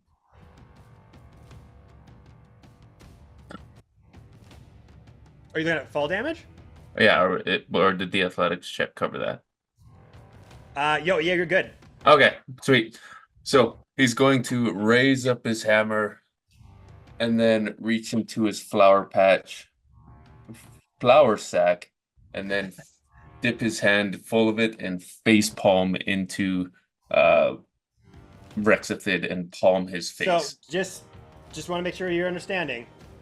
Ruxathid is on the platform. Flew. Oh, parallel. He is parallel. Yeah, and then you fell on the ground. So right now you are 20 feet underneath Ruxathid. Oh, okay. So you can take that back if you'd like, if you want to do something different. Save that, I think. Oh, so I only have 5 feet of movement left, and I already jumped. Yeah, but I'll say you can take a mulligan because you didn't understand the distance, because you thought you were on the same playing field. If you wanted to just like retake that, go back to the top platform and try again, totally up to you. So he's 20 feet in the air. Correct. You're probably not gonna let me do this, but can I jump up and grab his feet? Because I'm 8 feet tall. I reach up. That's 12 feet. So if I can jump. You jumped down, and let's say that was a bonus action to not clip yourself. Running down over here. It would be an athletics check just to jump up to the height, and then it would be another action to grab his foot. Grab, which would be an athletics check as well. I will say, do an athletics check at disadvantage. So this is the energy expended coming down and then running and then jumping back up. So it's a straight roll because I'm raging, so I have advantage on athletics checks. Yeah. All right. Oh, come on. No, I'm going to use this dice. That's a D4 because I am blessed. That's 19. Athletics or grapple are contested athletics checks.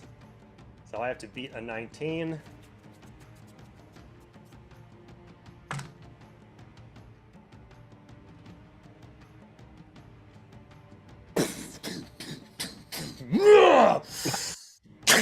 You are currently holding on to Ruxathid in the air. He rolled a 17. It was very close. But you got up and your hammer's like on your one arm and you're just staring like eye to eye into this whatever this thing is.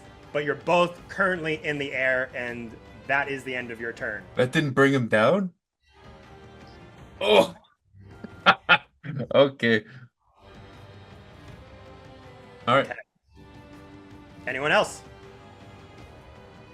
Reed will twin another spell. So as Reeds kind of come up halfway up these stairs, you guys start to see like a crackle of energy that's like fire mixed with like necrotic energy, like all kinds of energy coming from his hand, and twins Chaos Bolt at second level. So the first one, we'll say, is at the stone golem thing. That is a 9. Miss. And the second one is cacked. 19 at Ruxathid. What's the range? 120 feet. Damn. 19 hits. Yeah. So it'll be 2d8 and 2d6, and one of the d8s will decide the damage type. 7. 8. Ugh, shit rolls. 9 damage, and I rolled a 4 and What kind of damage? So I'm just deciding that. So I rolled a 4 and a 1. Okay. So I get to pick one.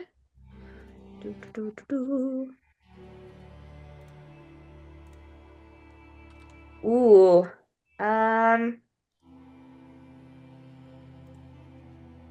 Yeah, let's stick with acid damage, seeing Rala projectile vomit and having seen the damage that done. We're just gonna like add this on top of that. All right. So same thing. The Chaos Bolt seemingly just coming out from Reed Thorne's body underneath their dustered coat, firing away. Acid gleaming off of the rocky statue, not seemingly to take old, is infused energy, doing a mixture of random stuff to it. Doesn't seem to aid away at the rock, but a streamlined jet stream of acid rockets across the rocky floor as tendrils of acid fall down.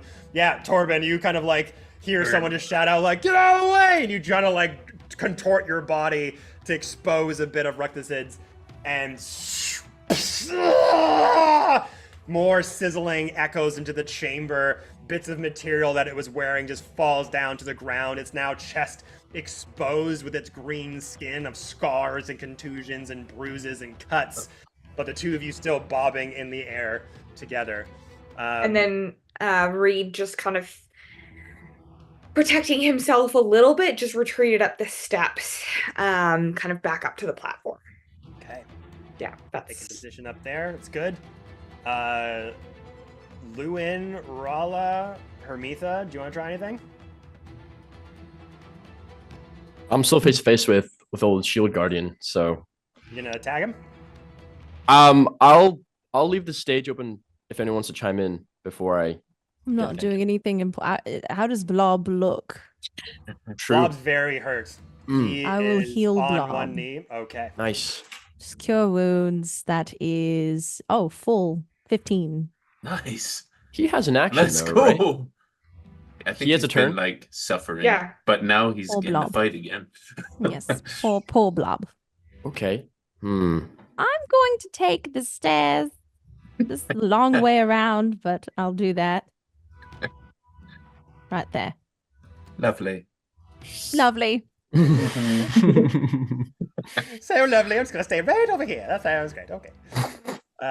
Okay. So yeah, rushing over to Blob, to Blob, that deep cut just bending themselves over, lots of blood seemingly pooled on the ground.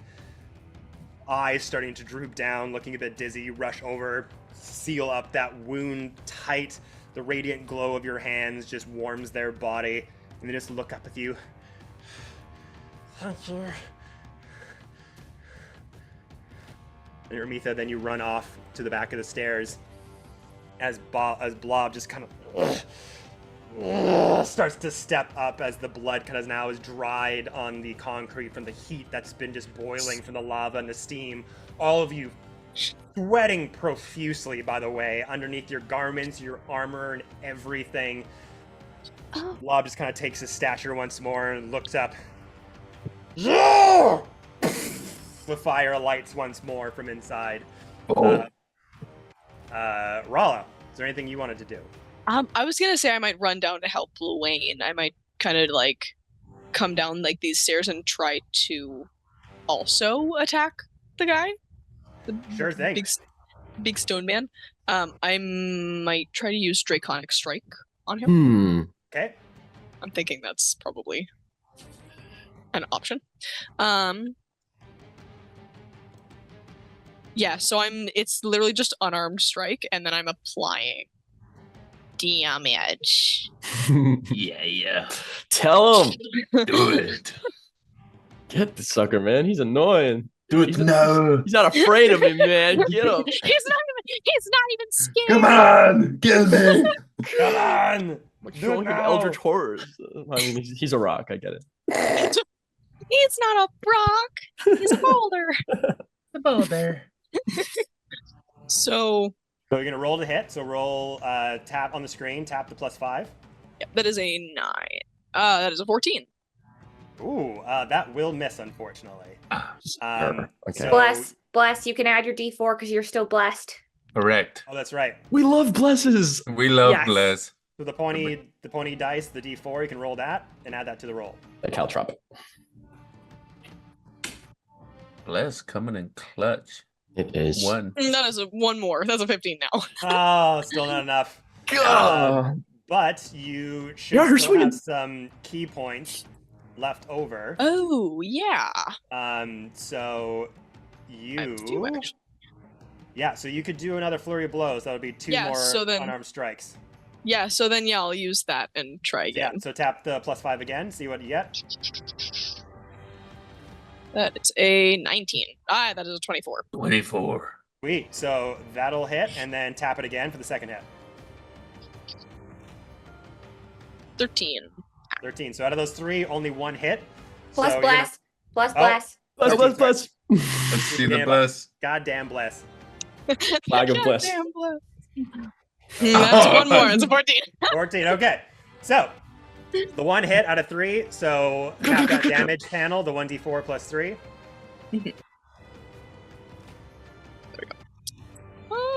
7. 7 points damage. That's Okay. up. And I'm gonna apply. Actually, what? I'm debating between cold maybe. I don't want to catch him on fire. We're hot enough in here. Well, the strike didn't hit. Okay. But let me just see if that means you can change any. Oh yeah, can I still apply damage to it if it's like a? Smash. Yeah. So yeah, you can. When you target with an unarmed strike, you can change the damage type to acid, cold, fire, lightning, or poison. So the fear of blows is an unarmed strike, so you can change the damage type if you want. So sick. Okay. I think cold might give it weak spots. It might give yeah. it like a little bit of a weak spot, so I'll use cold. Trust your gut. Freeze that sucker. Sweet. Okay. So yeah, as you see parts of its body, parts of the stone getting ripped off and just taken away with force, parts of it starting to reconnect, that green energy kind of like healing bits of the chunks that were ripped off from Luwin's battle and what has taken place so far. So you just go in and punch off a giant part of concrete off of its side, and it comes back. Like, motherfucker! Hit another one, falls off to the side. Reach back and kind of just take a minute to concentrate. Reach back your fist, and this cold, like icy steam kind of comes off your fist as this little thin layer of ice comes across your skin. Bam! And hit it right into like the knee joint as it crystallizes and smashes in all directions. So that one did hit. Hell yeah. That was 9, right? 7? 7 or 9? I don't know if it added anything. I think it was 7. Okay. So yeah, this thing is taking a lot of hits, but seemingly its concrete rock form is just being somehow able to repair itself the more you're hitting it. Or each time you hit it, it repairs a little bit of itself. Okay, that's it. And Lewin, you want to go? Yeah, so I'm just Toto. I'm going to... Blob hasn't done anything this turn, correct? Not yet. He'll go after all of you. Okay, so I'll take my turn first. But before I do that, I'm going to call up to Blob, and I'll go, "You're not tired yet? You're back? You're still in here? Come on down here for Zeke." And then I'll swing at that knee joint with my mace. Okay. Make that hit. All right.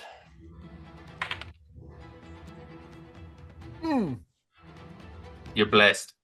Oh, Not gonna matter. I mean, like, if you want me to roll the D4, like, I don't think it matters. You want to take the 5? You can take the 5. Okay, it's okay. So, like, this massive statue is just going in for hits on you guys. Damn. You're taking it out, hitting it with the mace, hitting it with these charged punches. Chunks of rock are falling away and just like rolling back onto its body and seemingly falling back into place. Like, God damn it! Yeah, it's a hard fight, this thing. Okay, so you guys have seemingly all gone, I believe, except for Blob. Blob. Blob, come on, man. Yeah, you got this, Blob. Let's go, Blob. Blob Please. the Goblin, please. Here's your call, like, Blob, come on down and help us out, buddy. He's like, looks over to Ruxathid with Torben like wrestling with him, and you can see the conflict. Like, he really wants to fucking end this thing's life that betrayed him, killed his best friend, and looks down at you and seeing you and Rawl having trouble fighting this massive thing. I'm coming, buddy. Jumps up and like Yoda somersault flips over and just falls onto the top of the shield guardian and is going to be making some attacks. Let's go. Is Love he him, man. avoiding Go. the moonbeam? You said get over here, and he took that seriously. Oh, I love him. He can see the moonbeam. He'll try to avoid it. There's artists watching this. I need Blob art Yeah. for real. I'll do. That's He's the our new guy. leader. Pronto stat. That's a 19, which hits, and a 13. So the first one will hit. Smash that guy, dude. 7 bludgeoning, 1 psychic, so 8 points of damage. Does the psychic looks like it does as much damage as you would expect? Yes. Okay. Doesn't do any more damage, if that's what you're trying to see. I was trying to see if it did less. No, it does about the same as everyone else's. So, gonna run down over here on the stairs, kind of flips over, so it hits it. Oh, actually, it can't, I guess, because the moonbeam's there. If he enters into the moonbeam, he'll get damaged, right? Correct. But he's just outside of it and is within reach of the statue, so that should be okay. He's just outside of it and able to hit it. Yeah, like Yeah. I don't I think know, that's home rules. Yeah, I think that's fine. And yeah, this doesn't say anything about the size of the creature.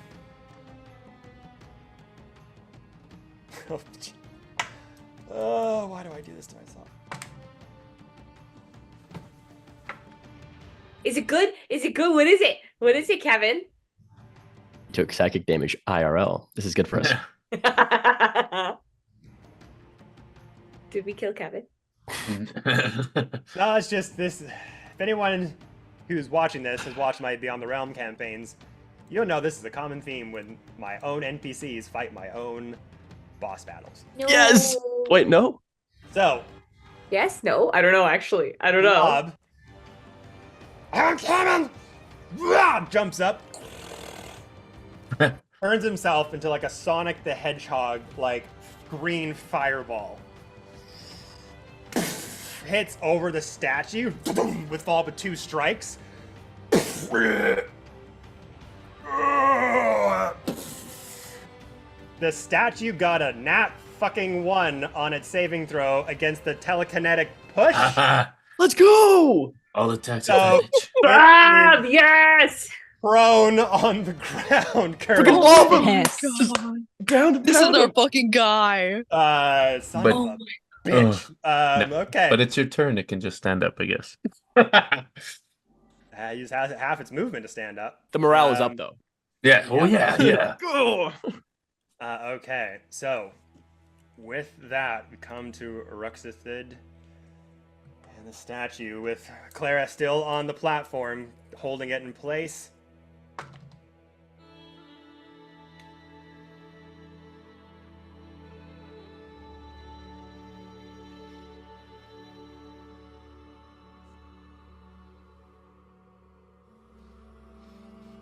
What does it mean?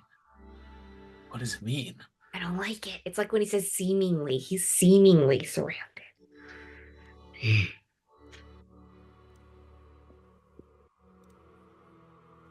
Ruxithid currently in Torben's arm, restrained, but can still make actions. Yep. The green eyes glowing from Ruxithid, the veins burrowing with this neon green light, their feet ablazed with this energy. That gray smock they were wearing at the start of this, the chainmail underneath, seemingly broken and melted away. You've got them in your grasp.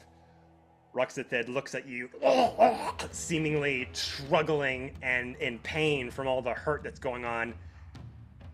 With all the wriggling happening, you suddenly see their form calm for a minute. See the eyes roll back into the head once more.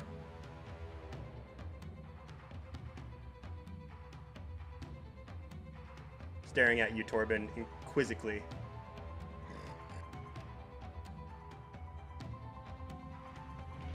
Who am I speaking to? Torben Wolfguard as Guardian. As Guardian.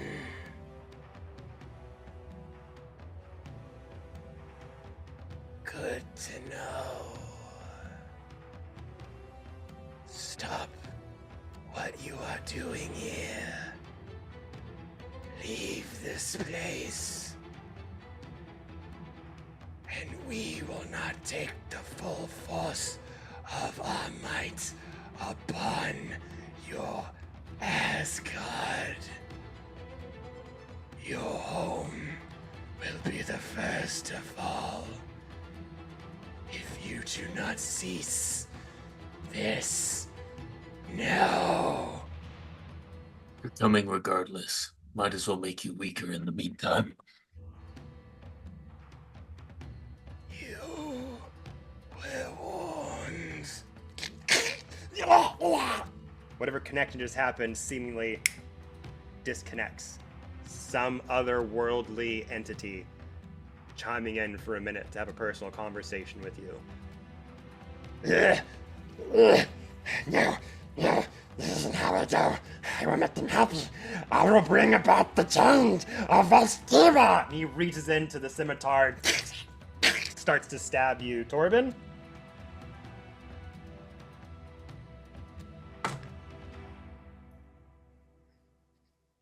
$22 to hit. That hits. Sorry, 23.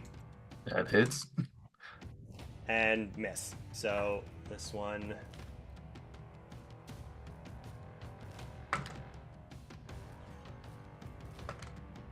Seven slashing.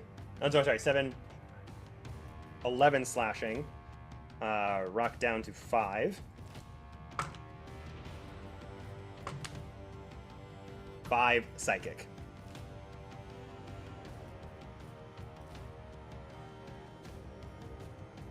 And with you on top of him, or on him, seemingly, stabbing you in the side. Get this thing off of me! He moves with you over to the statue.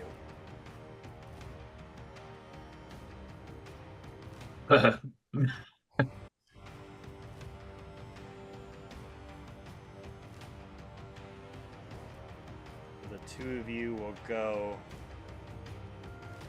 over here.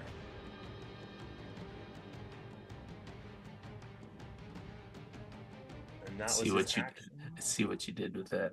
See what you.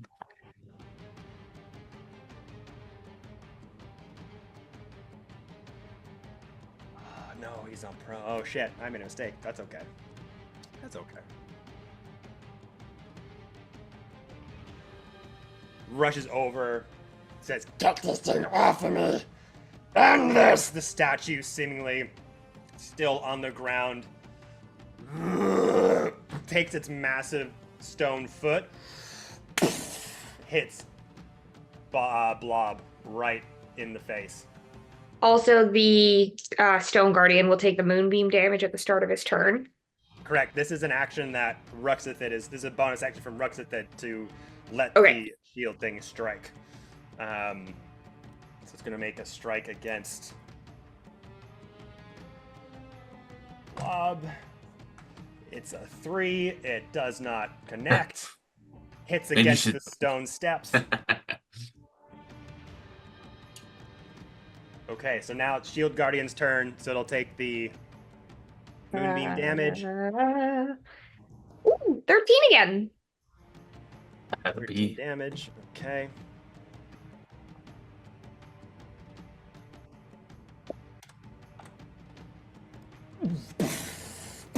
Pulsing energy from the light above, sinking into the Shield Guardian. Bits of rock again, falling away, but seemingly coming back into full form. It's chipping away and then reforming itself, chipping away, reforming itself.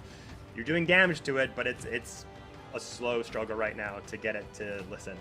But with that, it's going to use half its movement to stand.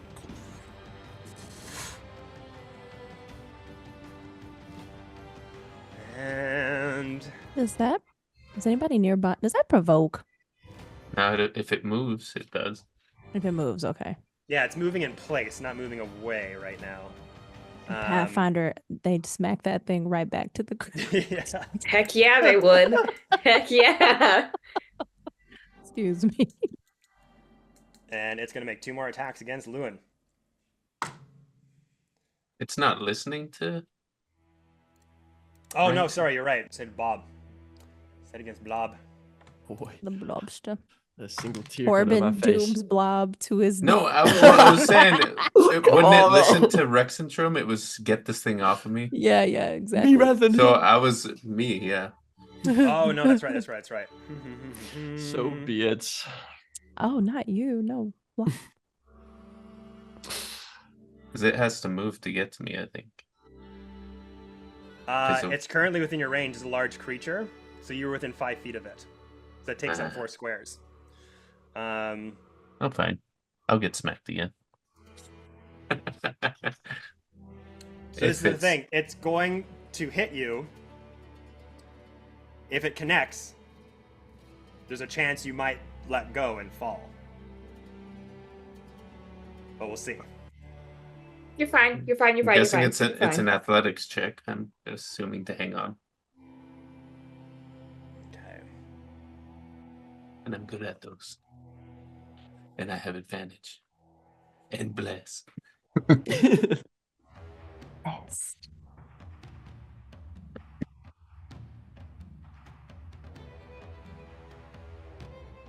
Yeah, it's going to make 2 strikes against you. I was going to do that.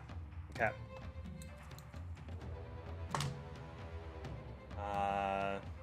21, Yep. 14. Nope.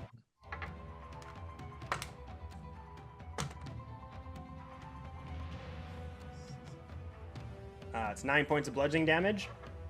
And make another athletics check to hold up.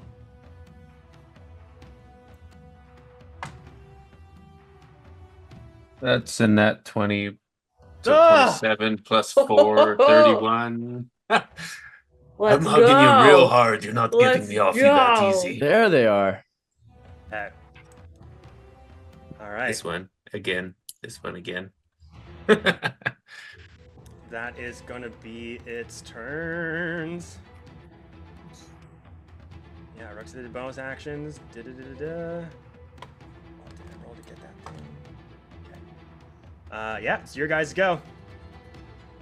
I'm just gonna be lashing this rope around the lever to so that I can maybe try and tie it and then come and help.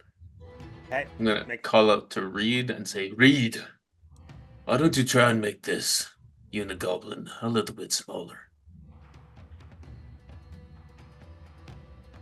For the athletics check, it's a 9. DC is 10. Ah!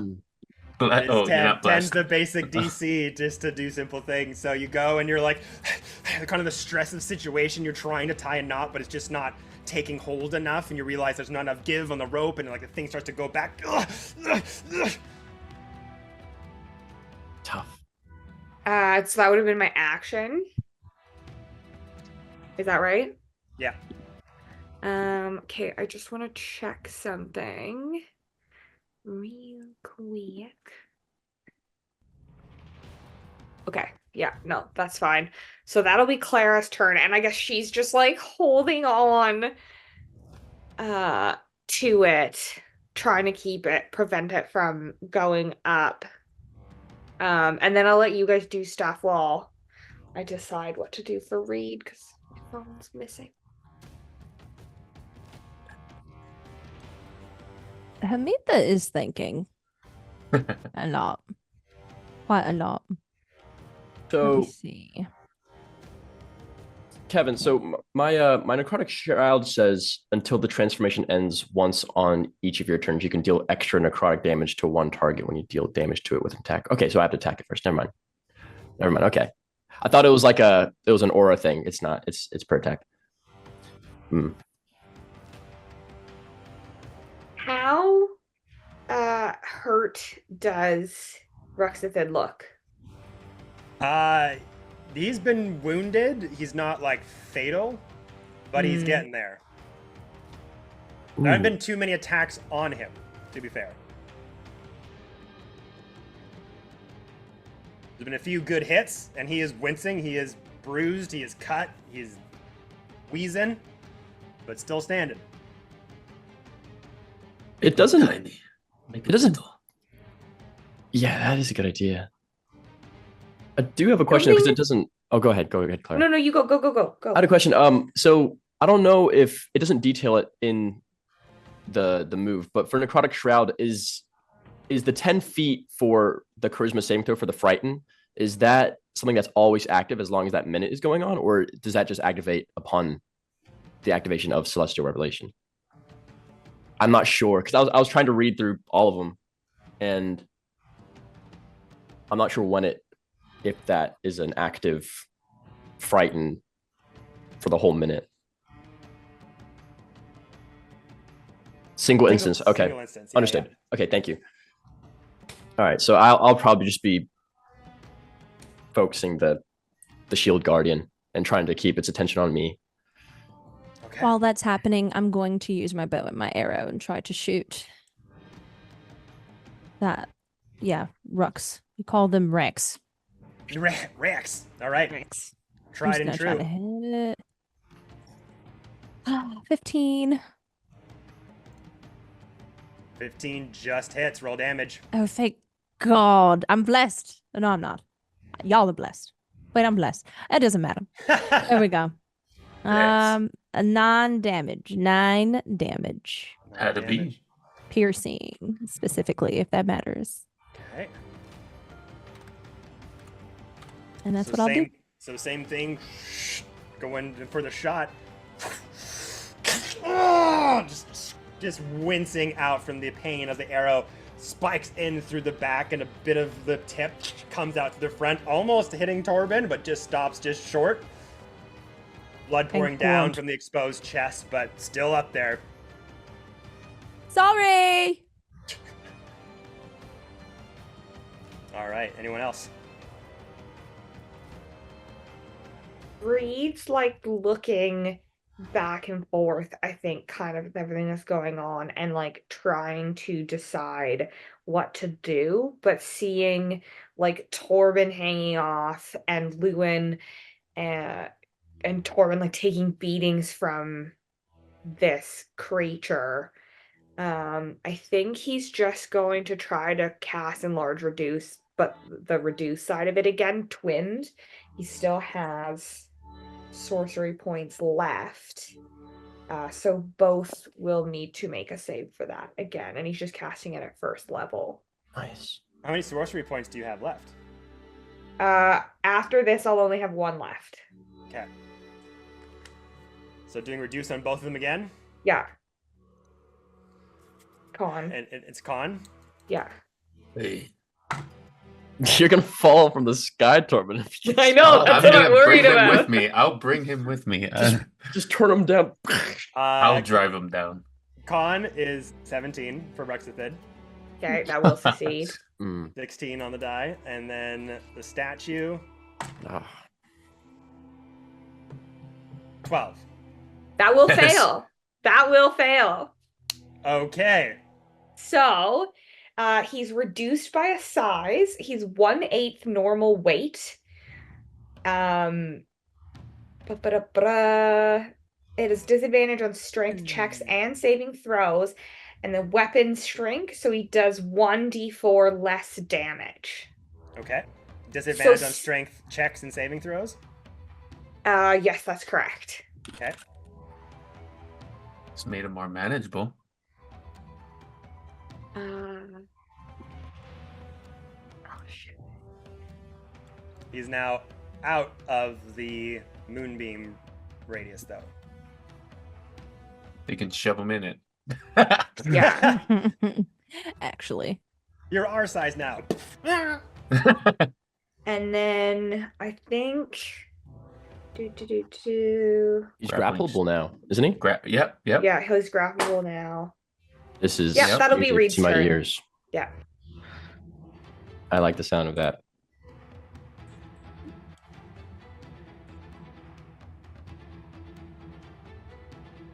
All right, Kara, anything else? No? All right. Lewin, Rala.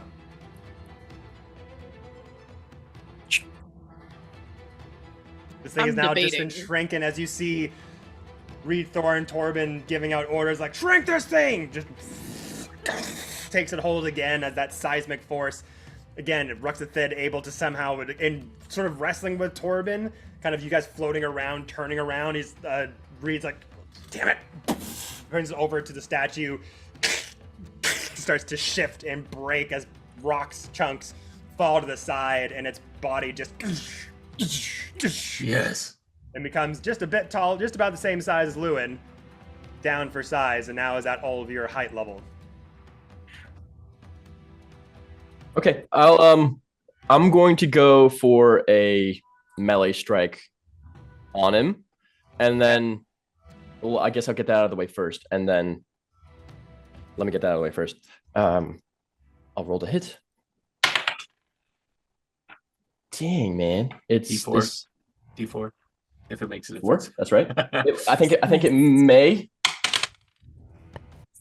Holy crap, that's nice. Okay, that's a 17. That Yes. just hits. Oh That my just gosh. Hits. Lord help us. Okay, Bless. I'm going to- Bless. Bless. Bless is the way. I'm gonna whack him in that knee joint again. Just insult to injury where Rala froze him a bit. And then well, I guess I just roll damage first, huh?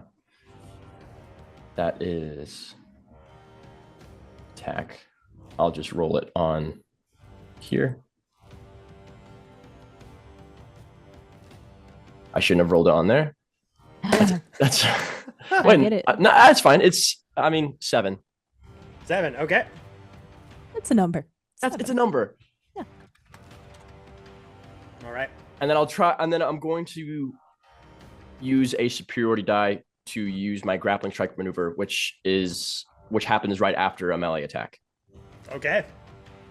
So I'll just go in for that, boom, and then immediately lock the mace around his like neck area. Just try to hold him.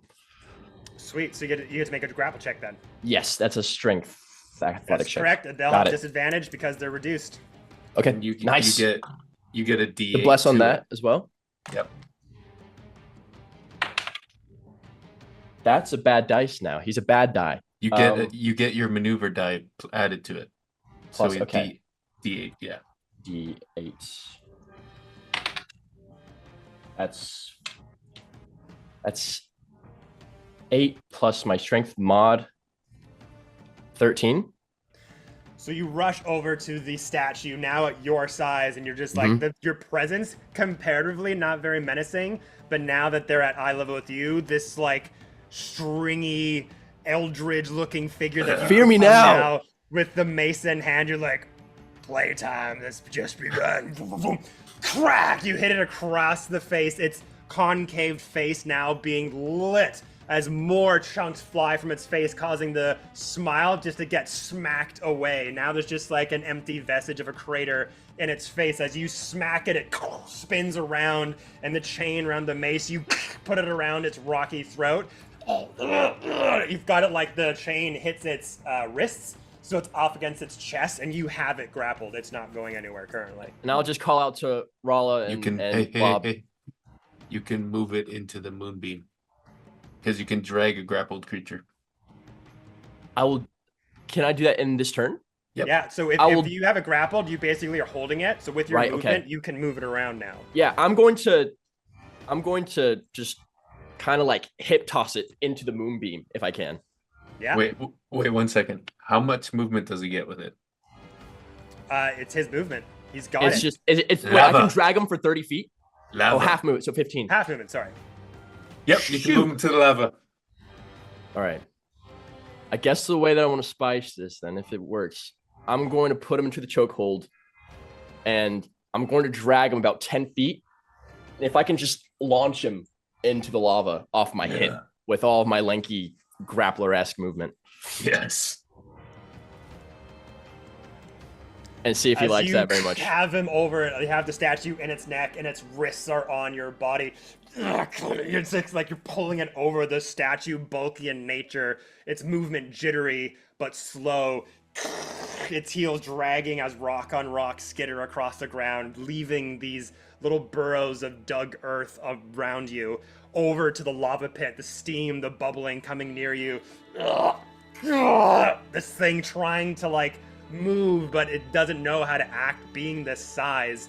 It's just struggling as your crazy strength is just holding it in place in this form, and you move it over to the edge of the lava. Is there anything you want to say before you just toss it in? A little bit of flavor. I'm going to tell it fate wills it, and I will launch it into the lava. Yes. Let's go.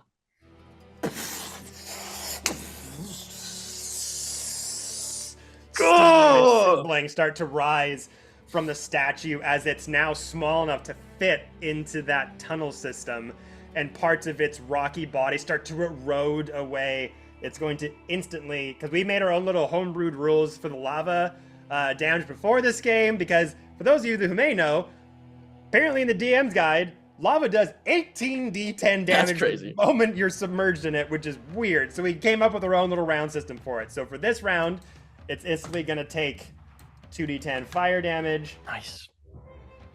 And then that will increase exponentially the more rounds it's in there. So they just took 10 points of fire damage as well. As its body is slowly eroding away, and part of the energy is like keeping it together, but the green energy and the light blue lava are like submerging together and causing this yellowish coloration as it's submerged inside, bobbing and just kind of like on the surface.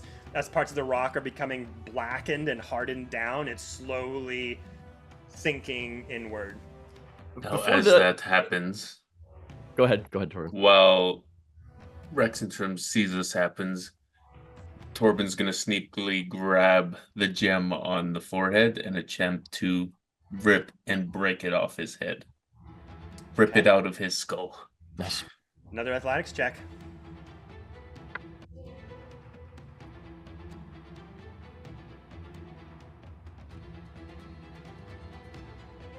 23.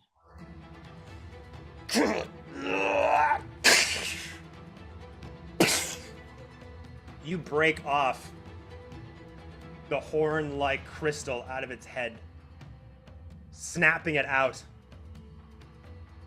But you know that underneath, as you see, the crystal is embedded in the entire head. It's not just a singular piece. The entire inside of the cranium is crystal. Now, what do these crystals do again? These ones you don't know. You've Okay. never seen these before. So I'm guessing that was my action. Yes. Yeah. I think we need that reconnaissance though. That was solid. Good to know. Mhm. Cool. Surgeon Torben. Well, bonus action, 2 weapon fighting, nothing. I got nothing. So that was my action. As you do this, though,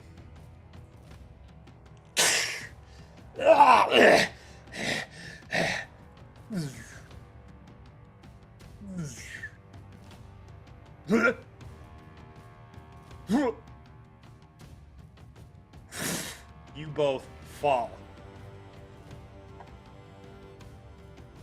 The crystal was part of a power that was keeping him able to fly.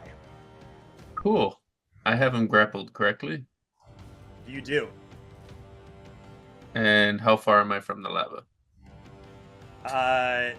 The lava is 15 feet away from you. That's half my movement. You're flying in the air currently, though. Oh, I thought we hit the ground. Sorry, Oh, you want never to mind. wait? You want to wait till after you hit the ground? Yeah. So if we Okay. hit the ground, I'll use my movement to drag him to the lava. Okay. So taking 2d6 fall damage. So you both take 4, so you'll take 2. As you hit down on the ground where the statue was. And then you're going to move him over here. Yeah. And I'm gonna just hold him over the water, or over the lava. Say the might of Asgard is not so easily conquered. Then you just start to submerge their feet into the blue lava as steam and bubbling rises up, and you almost feel, you can smell the flesh burning as you start to submerge them over. I'm just gonna slowly lower him and see what his reaction is and see what happens. Okay, he's instantly going to take 2d10 fire damage. That's 10.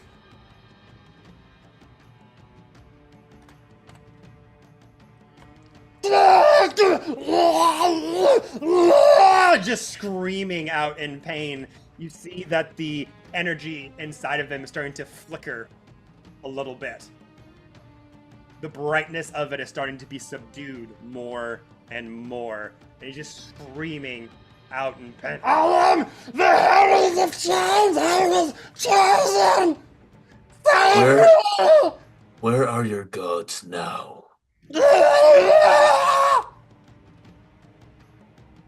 And that'll be my turn. As you have them submerged into the lava, you kind of pick them up a little bit, and the bottoms of their feet are eroded away. Just bits of flesh are dangling with little bits of muscle and bone, and you put them back into the lava. But I'm still holding him. I haven't Yeah. let him go. Yeah. Okay. Holy shit. Chelsea's laughing, but Hermith is very much, oh my heavens. Oh my. Yikes. So, it is now my turn. With our lava rules, we said if you are in lava, you immediately take 2d10. At the start of your next round, if you are still in lava, you take 3d10.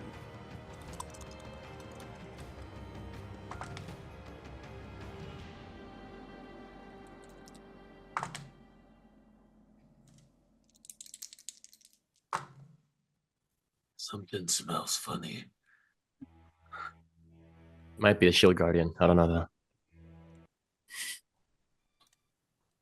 Torben Wolfguard.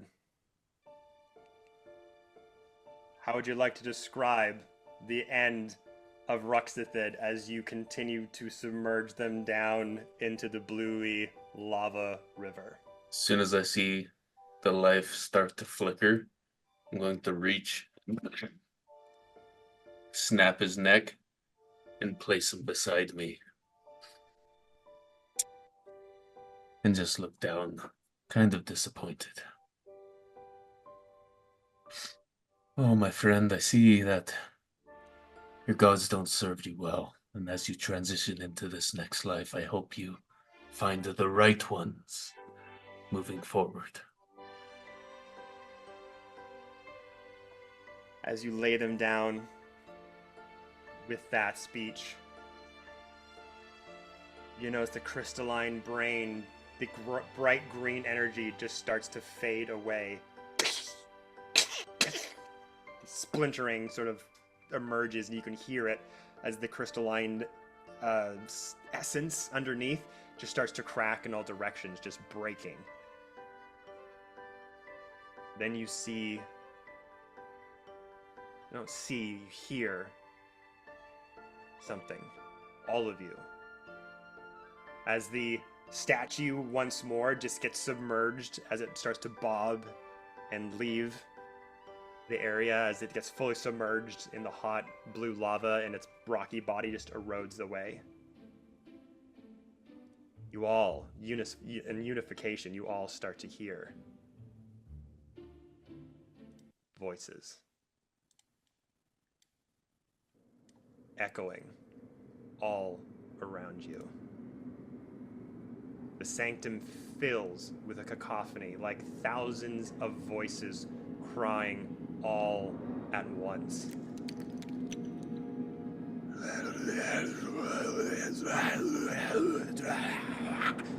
It's seemingly coming from all directions, like thousands of spirits circling in all directions. Out of the noise, 3 voices emerge, speaking in discordant unison. You have succeeded. Good. The 4 shards shall arrive here soon. Now 3 remain to be found. You know your task, little one. Collect the shards from the umbral sanctum, the crypt of the Moss Cathedral, and Ember Crest Peaks. Bring them to us. You shall be reborn greater than you can imagine, and Volstepa shall become ours.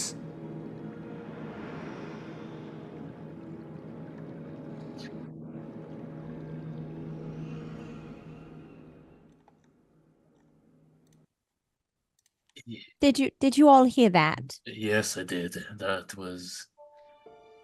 Now, that was weird. Is everyone all right? I'm okay. I just need some help with this elevator, please. As I Corbin's- go down the stairs, I just check on everybody. But yes, Torben. Torben's gonna grab the scimitar off of the unit goblin and make a check to see if there's anything else of value on this stupid little They're burned miscreant. to a crisp. Yeah. Oh my. This scimitar, seemingly charged with some kind of otherworldly energy, has subsided, but the blade is now this like deep jade, sort of metallic coloration. Looking at it, you're not sure what it is capable of now in this dormant state, but you saw it work, and it was pretty powerful. Is there anything else on his corpse? Okay, I'll put that in the pack and walk over to the group. Yeah, I'll rush over to Clara and go up and help with that lever and just secure it back in place. whatever was needed to happen there. I just didn't want it. She's like, I just don't wanted to go upstairs. There's some lights up there. I don't know if they're gonna come fight us too. Hey, Blobby, Blah. how you doing, buddy? Okay. Yeah. Spits out a little bit of blood, spatters on the floor. I've never done anything like that before. You're so cool. Real quick, what were those voices? I never heard them before. You never heard them before? When it said, you know what to do, Impressed. little one. Who's the little one? Moss Cathedral. I'll pull out the little jar with the little voice and be like,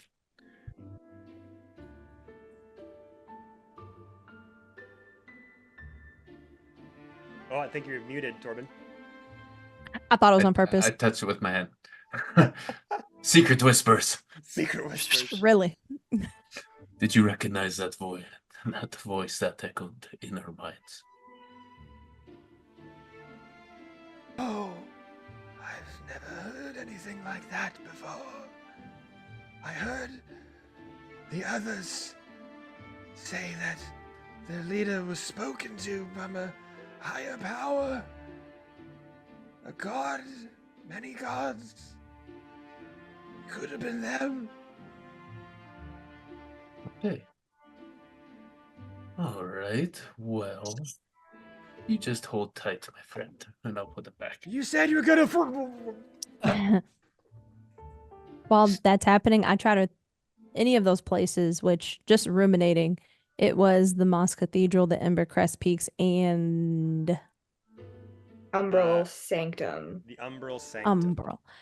Would I have read about any of these places? Roll me a history check at advantage.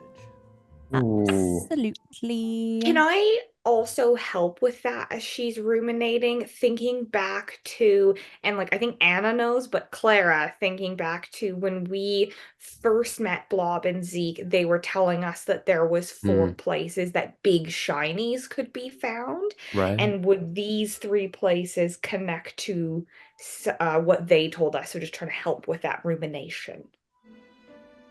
I would need to help, yes, because the highest I got was an 11. Can that be a general like history check at all? Sure.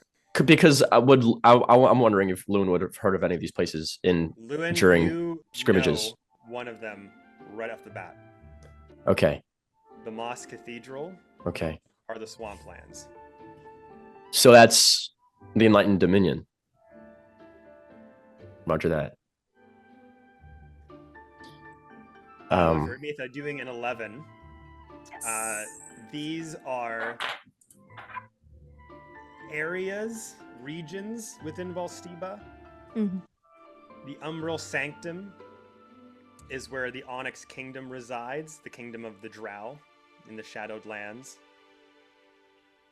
The Moss Cathedral is the swampy region on the other edge of the continent where mainly orcs live in and many other denizens of that ilk. That region seemingly populated by the orcs and kind of got taken over, and there's some deity that they pray to that nobody's ever seen but has seemingly changed their ways. They've become much more smarter, more they have developed a theocracy around this deity and have become a bit enlightened.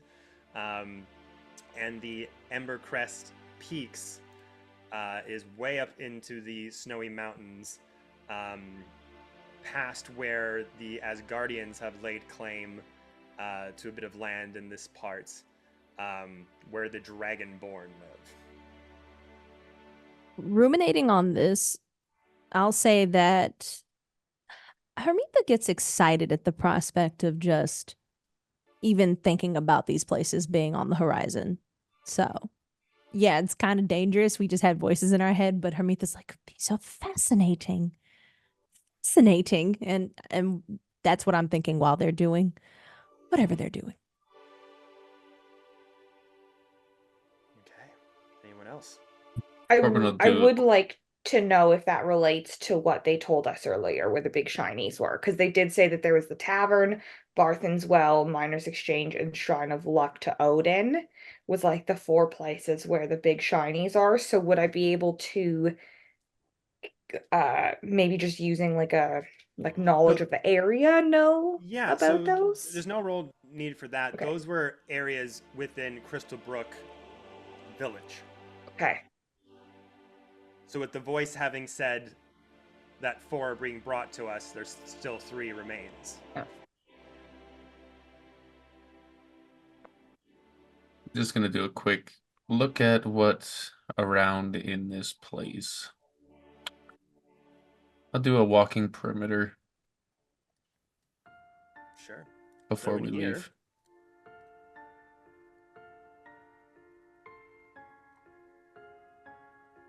As they're all discussing around what this could mean, Torben, you start to walk over to this more shadowed area, and you see 7 or so people chained to these beds.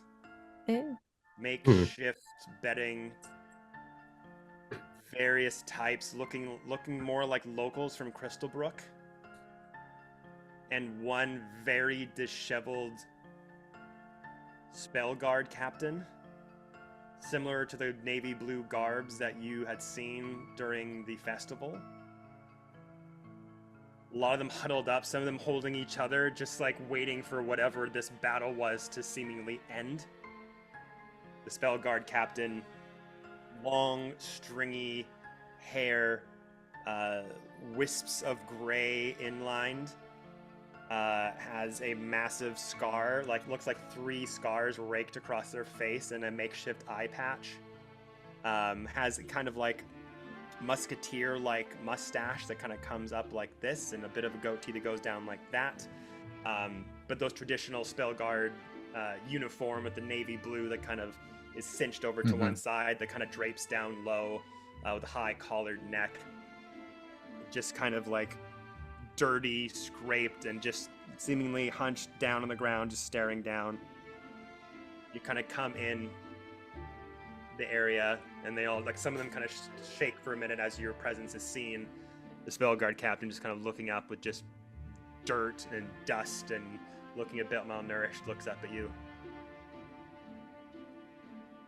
I'll get down on their level and just like reassuringly be, it's safe at the moment, my friends. How long have you been down here?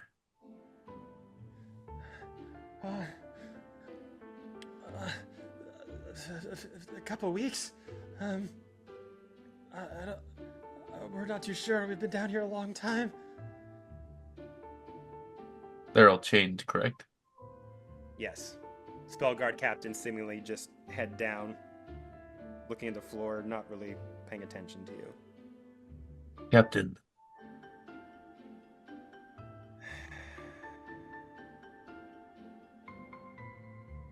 How did you end up here?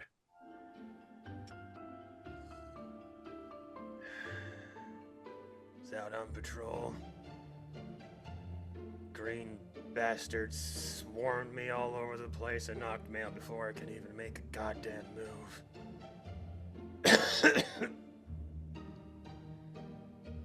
Down here for, I don't know, a month, I think. I was one of the first. You see, like, them holding their shoulder, there's like a big rip, almost like some sort of battle scar from some fight that probably caused when they first encountered these things, and has a bit of an injury. I'll do a quick seeing if he's telling the truth, like an insight check, Sure thing. if I need to. Yeah. 16. The dude looks absolutely tired, strained.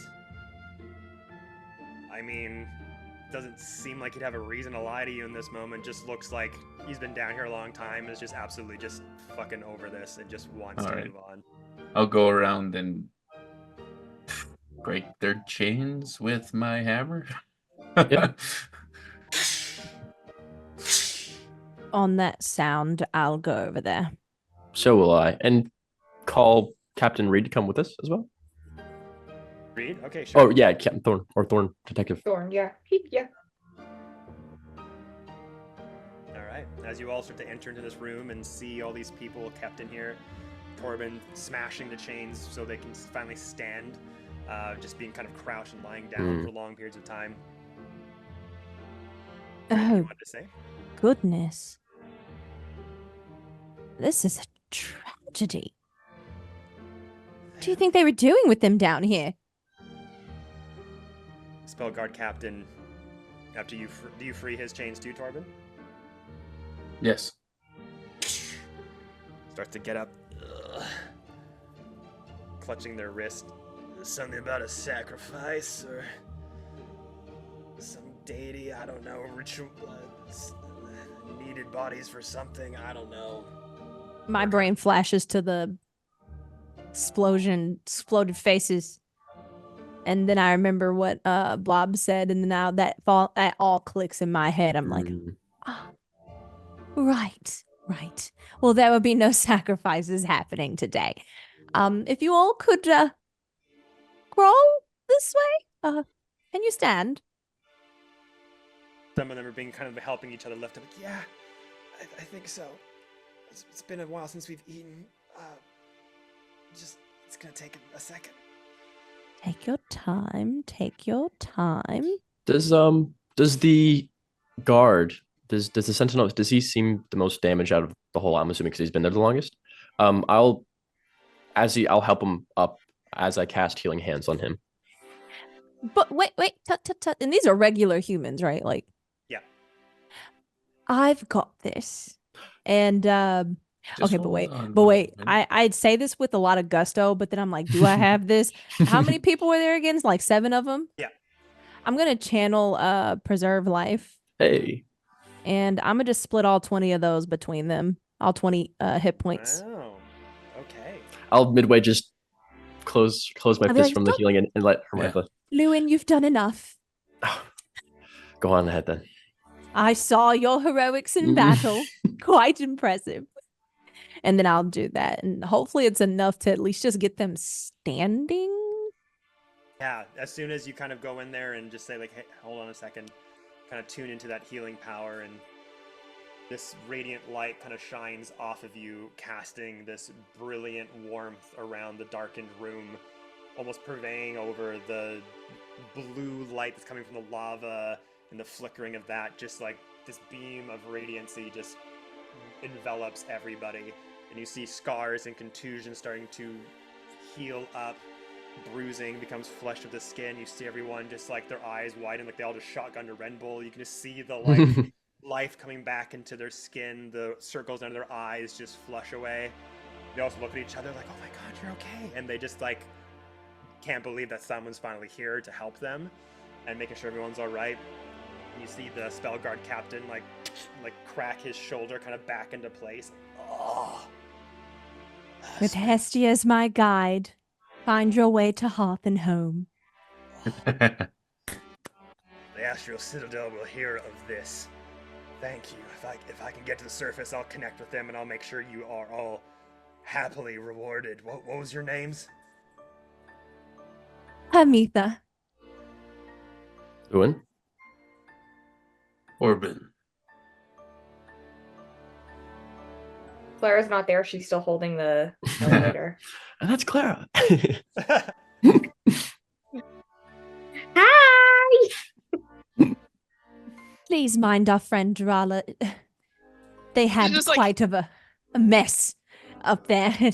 They're going through it. I think they're quite sick, actually. And I turned around like, "Are you okay? Do you need some? Hold on, let me see if I can get something to calm your stomach." Physically, I'm okay. Mentally, I don't know. I'm. Are you sure? I saw you. You look like you. Let me be quiet. If you need anything, I'm just, for your I'm just stomach, like leaning on my spirit. I'm like, I'm okay. I'm good. I still pass them over something to soothe their stomach, like some like a kind of like fizzy wine, but like a clear one. Take it. I will take it. Yeah. I'll just Torben will go to the other side because he noticed a similar struct on the other side just before we leave to make sure there's no one else down here. As you go over to this section over here, you see a table, few scraps of random things kind of strewn about this makeshift war room. You can see Ruxathid has arranged various expeditions to retrieve these shards. So make me an investigation check, just super quick. Okay. I'm not blessed anymore, probably. No, it's done. That- Yeah, that's just a done. minute. No more celestial revelation as well. Sorry. That's a 10 minus 2, so 8. So the first thing that comes out to you, you don't pay attention to too many details in the room when you first come in, because you see this sprawled out piece of parchment with crude writing all over it, a makeshift map made of leather. You look over to it, and you can see that there's a rough sketch of a broken obelisk made of dark stone. See 4 parts of the broken chunks in the drawing are crossed out, while 3 are circled. Not sure what that could mean exactly. Could have something to do with what was said in the chamber. You also see a rough sketch of Valstiba and the words that you heard in the chamber. The Umbral Sanctum, Moss Cathedral, Ember Peaks, kind of like circled on this crude map of like where they are in Valstiba. And there is a little note written, almost like somebody's keeping track of like who they're sending these shards to, who's leading expeditions to find these things.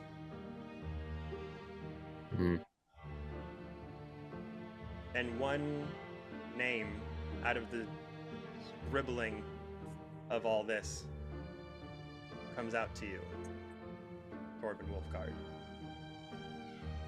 A name you have not heard of in a minute, but one that never leaves your mind. Some of these expeditions to find these shards are being led by someone by the name of Taylor.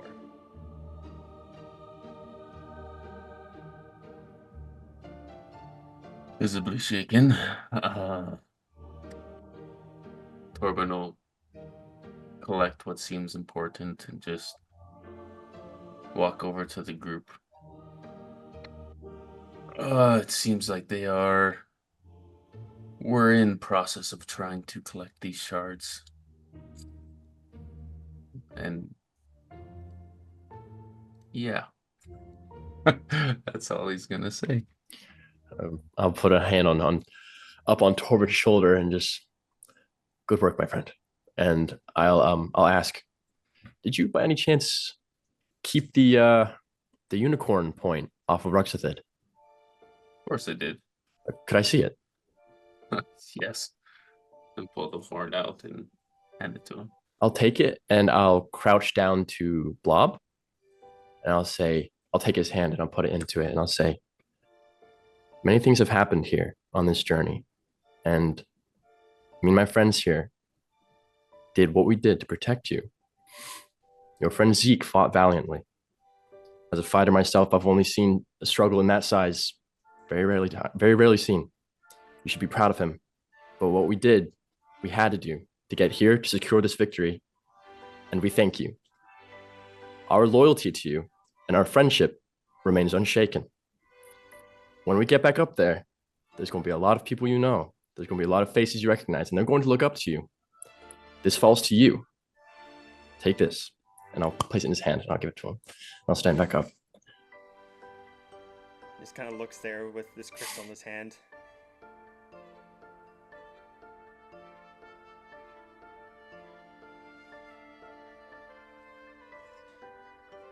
Thank you. I'll don't know what to say.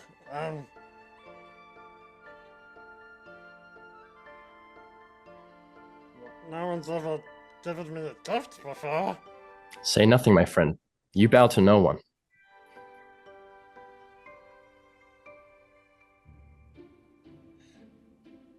Torben will take a knee and kind of I'll also take a knee. bow. Fuck yeah, I'm joining him in that.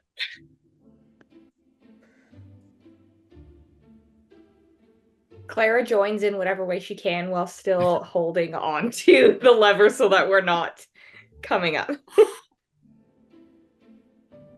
Hamitha does not do any of that, but we'll watch. We'll actually join Clara.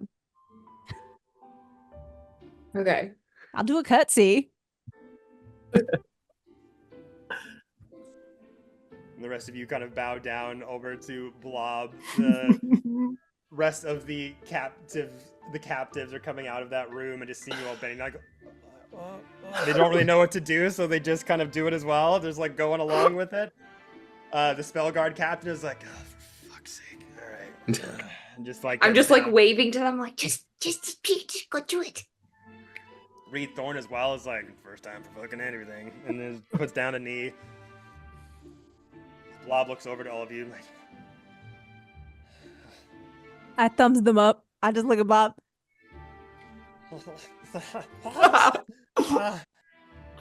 Okay. Okay. Right. Physique. and just like spits on it and puts it on his forehead. As it kind of goes, like kind of slides down a little bit, and then just sticks there. Torben will just take a strap from his armor, cut a little notch in it, and like, Flop, just trust me for a moment. He'll take the horn, shove it through the hole, and like strap it around his head. Now That's you, much better. yes. Now you saw, being with us, how friends treat each other, and what friends do for each other, and how leaders act and how they don't act. You have a lot of friends up there that will look up to you to be that type of leader. And we may cross paths again in the future. And I want you to remember that friendship and how to lead. I will. I will. Yes. And this is a symbol of that leadership, my friend. I will never, ever take it off. Ever. This is the most important thing that's ever been given to me in my entire life. I don't care who comes a calling. They're never ripping this thing off my head. I will sleep with it. I will bathe with it. No matter what, it is a part of me now. And it's because of all of you who've shown me a better way to live and to be more than I thought I could ever be. Thank you. Thank you so much. You're quite welcome, I yell from across. Yeah. We're going to discuss this, though. Maybe, a few days. It'll stay on, and then we can talk terms. Maybe we wear it once a week. No, Once a it month. stays on forever. I don't think that will He's attached physically to work. it. Just let him have it. Just let him have it. Okay, I'll hold on to this. It's Okay. Asgardian leather. It's not gonna break. Right. It's depowered, right? The crystal. I thought it was just more of like a piece broke off of the cranium. It's depowered. It's just a crystal. Yeah. Okay. Just a All right. chunk of geode strapped Okay. to his head. And Nice. spit. Perfect. It made a sticky. All Torben- right. Torben Ceremony will is just very walk up cute. Yeah. to Hermitha and be like, and he'll just kind of think of that room, rub his arm, and be like, "Do you have any salves for sore joints and muscle?" And I took a little bit of a beating. I've got something better. And I will go ahead and use my good cure wounds spell. Hmm. Unless I'll evaluate. And then I'm gonna talk to the DM. Should I use my first level or my second level on this? Like, is it that bad? Is he hurt bad? If you want to know specifically, I have 25 of 50 hit points. I'm So I'm gonna not- use my good one on you. That's perfectly fine 'cause we don't know when we're gonna sleep. All right, I you mean, get we could right now. in the there are zombies Just a little nap. upstairs. Well, we can't 16. sleep upstairs. No, okay, yeah. Yeah, you got it. I still have plenty more. No worries. Wonderful. As Blob comes over to you, it's like, If you wanted to rest here, it's been a long day. You want to rest here? I can go upstairs and talk to the rest of them. Try to smooth all this out. And you could sleep here for the night. I mean, I don't. and That's like fine. the people who are like been trapped down here are like, Oh, just-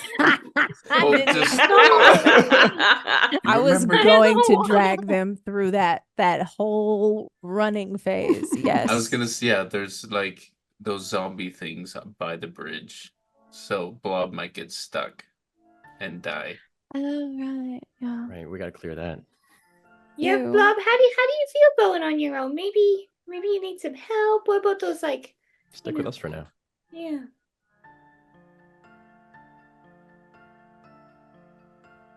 Kevin, I think you're Platform stuff. muted. Oh, there you go.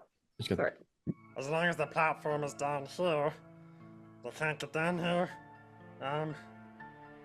They might bring more. They might bring ropes. I can go up, talk to them, tell them what's happened, come back down. We spend the night here. Figure out what we're doing up there later. Yes, But- Clara, aren't you holding this elevator? Yes. We're I going am. to have to let it go eventually. I was just planning on sleeping here and holding it. I'm not gonna lie. Okay. I mean, Blob, if you're sure, I worry about those. I'm not really worried about your other gobbies. I'm more worried about we were coming down the zombies. track and there was the zombies and we should distract them. What if they see you all on your own? Blob, if you die up there and leave us down here to rot, I will. That's harm what you. I'm worried about. What Do if you you understand? die Can't and bring nobody the can lever bring back down. Yeah.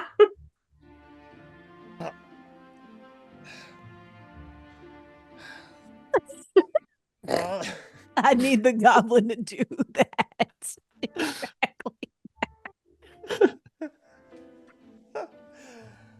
so he looks at you all and goes, Okay. I'll go up. I'll talk to the rest of our friends up there. Tell them not to bother to come down here. I won't go past the mines. I'll come back down. There's that Okay, bit that of a makes sense. walkway from the Yeah, elevator that from makes where sense, that they makes are, sense, so it that should be makes sense. okay. Yeah. You're yeah. small. Be stealthy. Don't make a noise. Be very soft. You will get there. Remember, everyone, you just said he was your leader. You bowed down to him. Give him confidence. We believe in you. That's a fantastic plan. Wonderful plan. Yeah. Whatever you want, sir. So before he goes, Torben's gonna tie a rope onto that lever and kind of try and maneuver it in a way that when it goes up, he can try and yoink on it to pull the lever back. So if he does die up there, we can still bring it back down. Pull the lever. So we're not So- stuck. there is a. So the problem is though the platform then becomes flush with the level that it's on, so it would the rope would be there for a while until connected with the floor, and then it would just snap off. All right. So we're trusting quite a bit that I mean, I can fly us all up one by one. If we're stuck down here, I can just fly people up. okay. Just gust us all up there. Yeah. With my wings. Okay, I'll just throw you all up there. Blobby. Be careful. Goodbye, Blob. Okay, I got this. I got this. Just goes on the platform and turns the lever as he slowly starts to ascend up. Some of the captives are like sighing a little bit, like, oh, okay, just a few more hours. I'll start handing them some food from my pack. All right, so you come down and start to like make them feel a bit more comfortable. Yeah. Mm-hmm. I'll help Claire with that. I'll just take any of my extra rations and survival supplies and start handing them out as well. Belguard captain comes over to you, Lua, and he goes, "That was a pretty good speech, I gotta say. Thank you, I've heard sir. some speeches in my day." I don't know where it came from, honestly. Pleasure to meet you, Pleasure to meet you, Captain. Austin Demery. Lewin. Nice to meet you. And then the realization will hit because it literally just did. It's good to meet you. Does Thorn have any reaction to Austin? And we'll see what that reaction is. Wow. Fuck. Next Goodness time sake. What's the beef?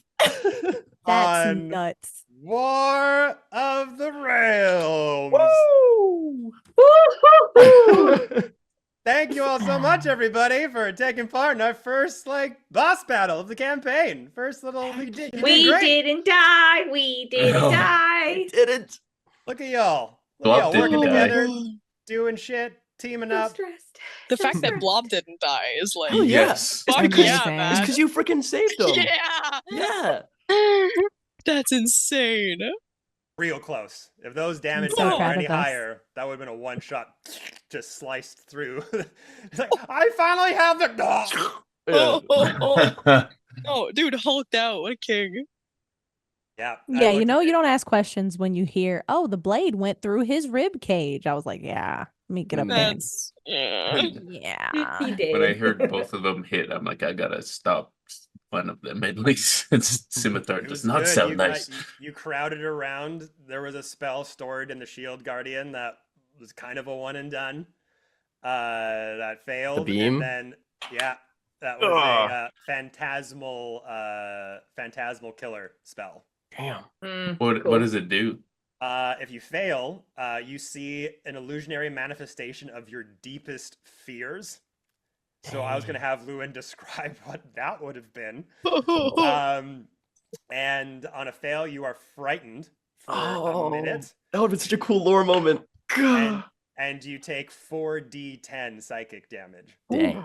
That's sick. In a Um, bad way. Poor Blob. Yeah. That's sick if it wasn't you. Yeah. What's happening to me? and Yeah, I want to make after- people scared. Dang. And after the third round, some of the goblins come down to take aid, but you did the right thing. You went in there. So smart. Held As that. soon as you Good said the move. green lights, I was like, oh, fuck, there's more. Mm-hmm. Oh, so goblins are probably at the top anyway. Like up there. Yeah. They already took care of the zombies. They're coming down to okay. Yeah, that's where they all are. But we'll check into all of that next time, everybody. Thank you so much for joining. Love you all. This was awesome. I had a good time. That was awesome. See you all next week, everyone. Bye bye. Yeah. Hammer.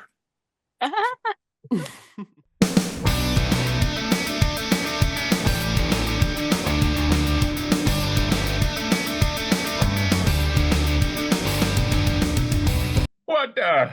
Good God. Back to my calculator because I can't do math either. Okay, and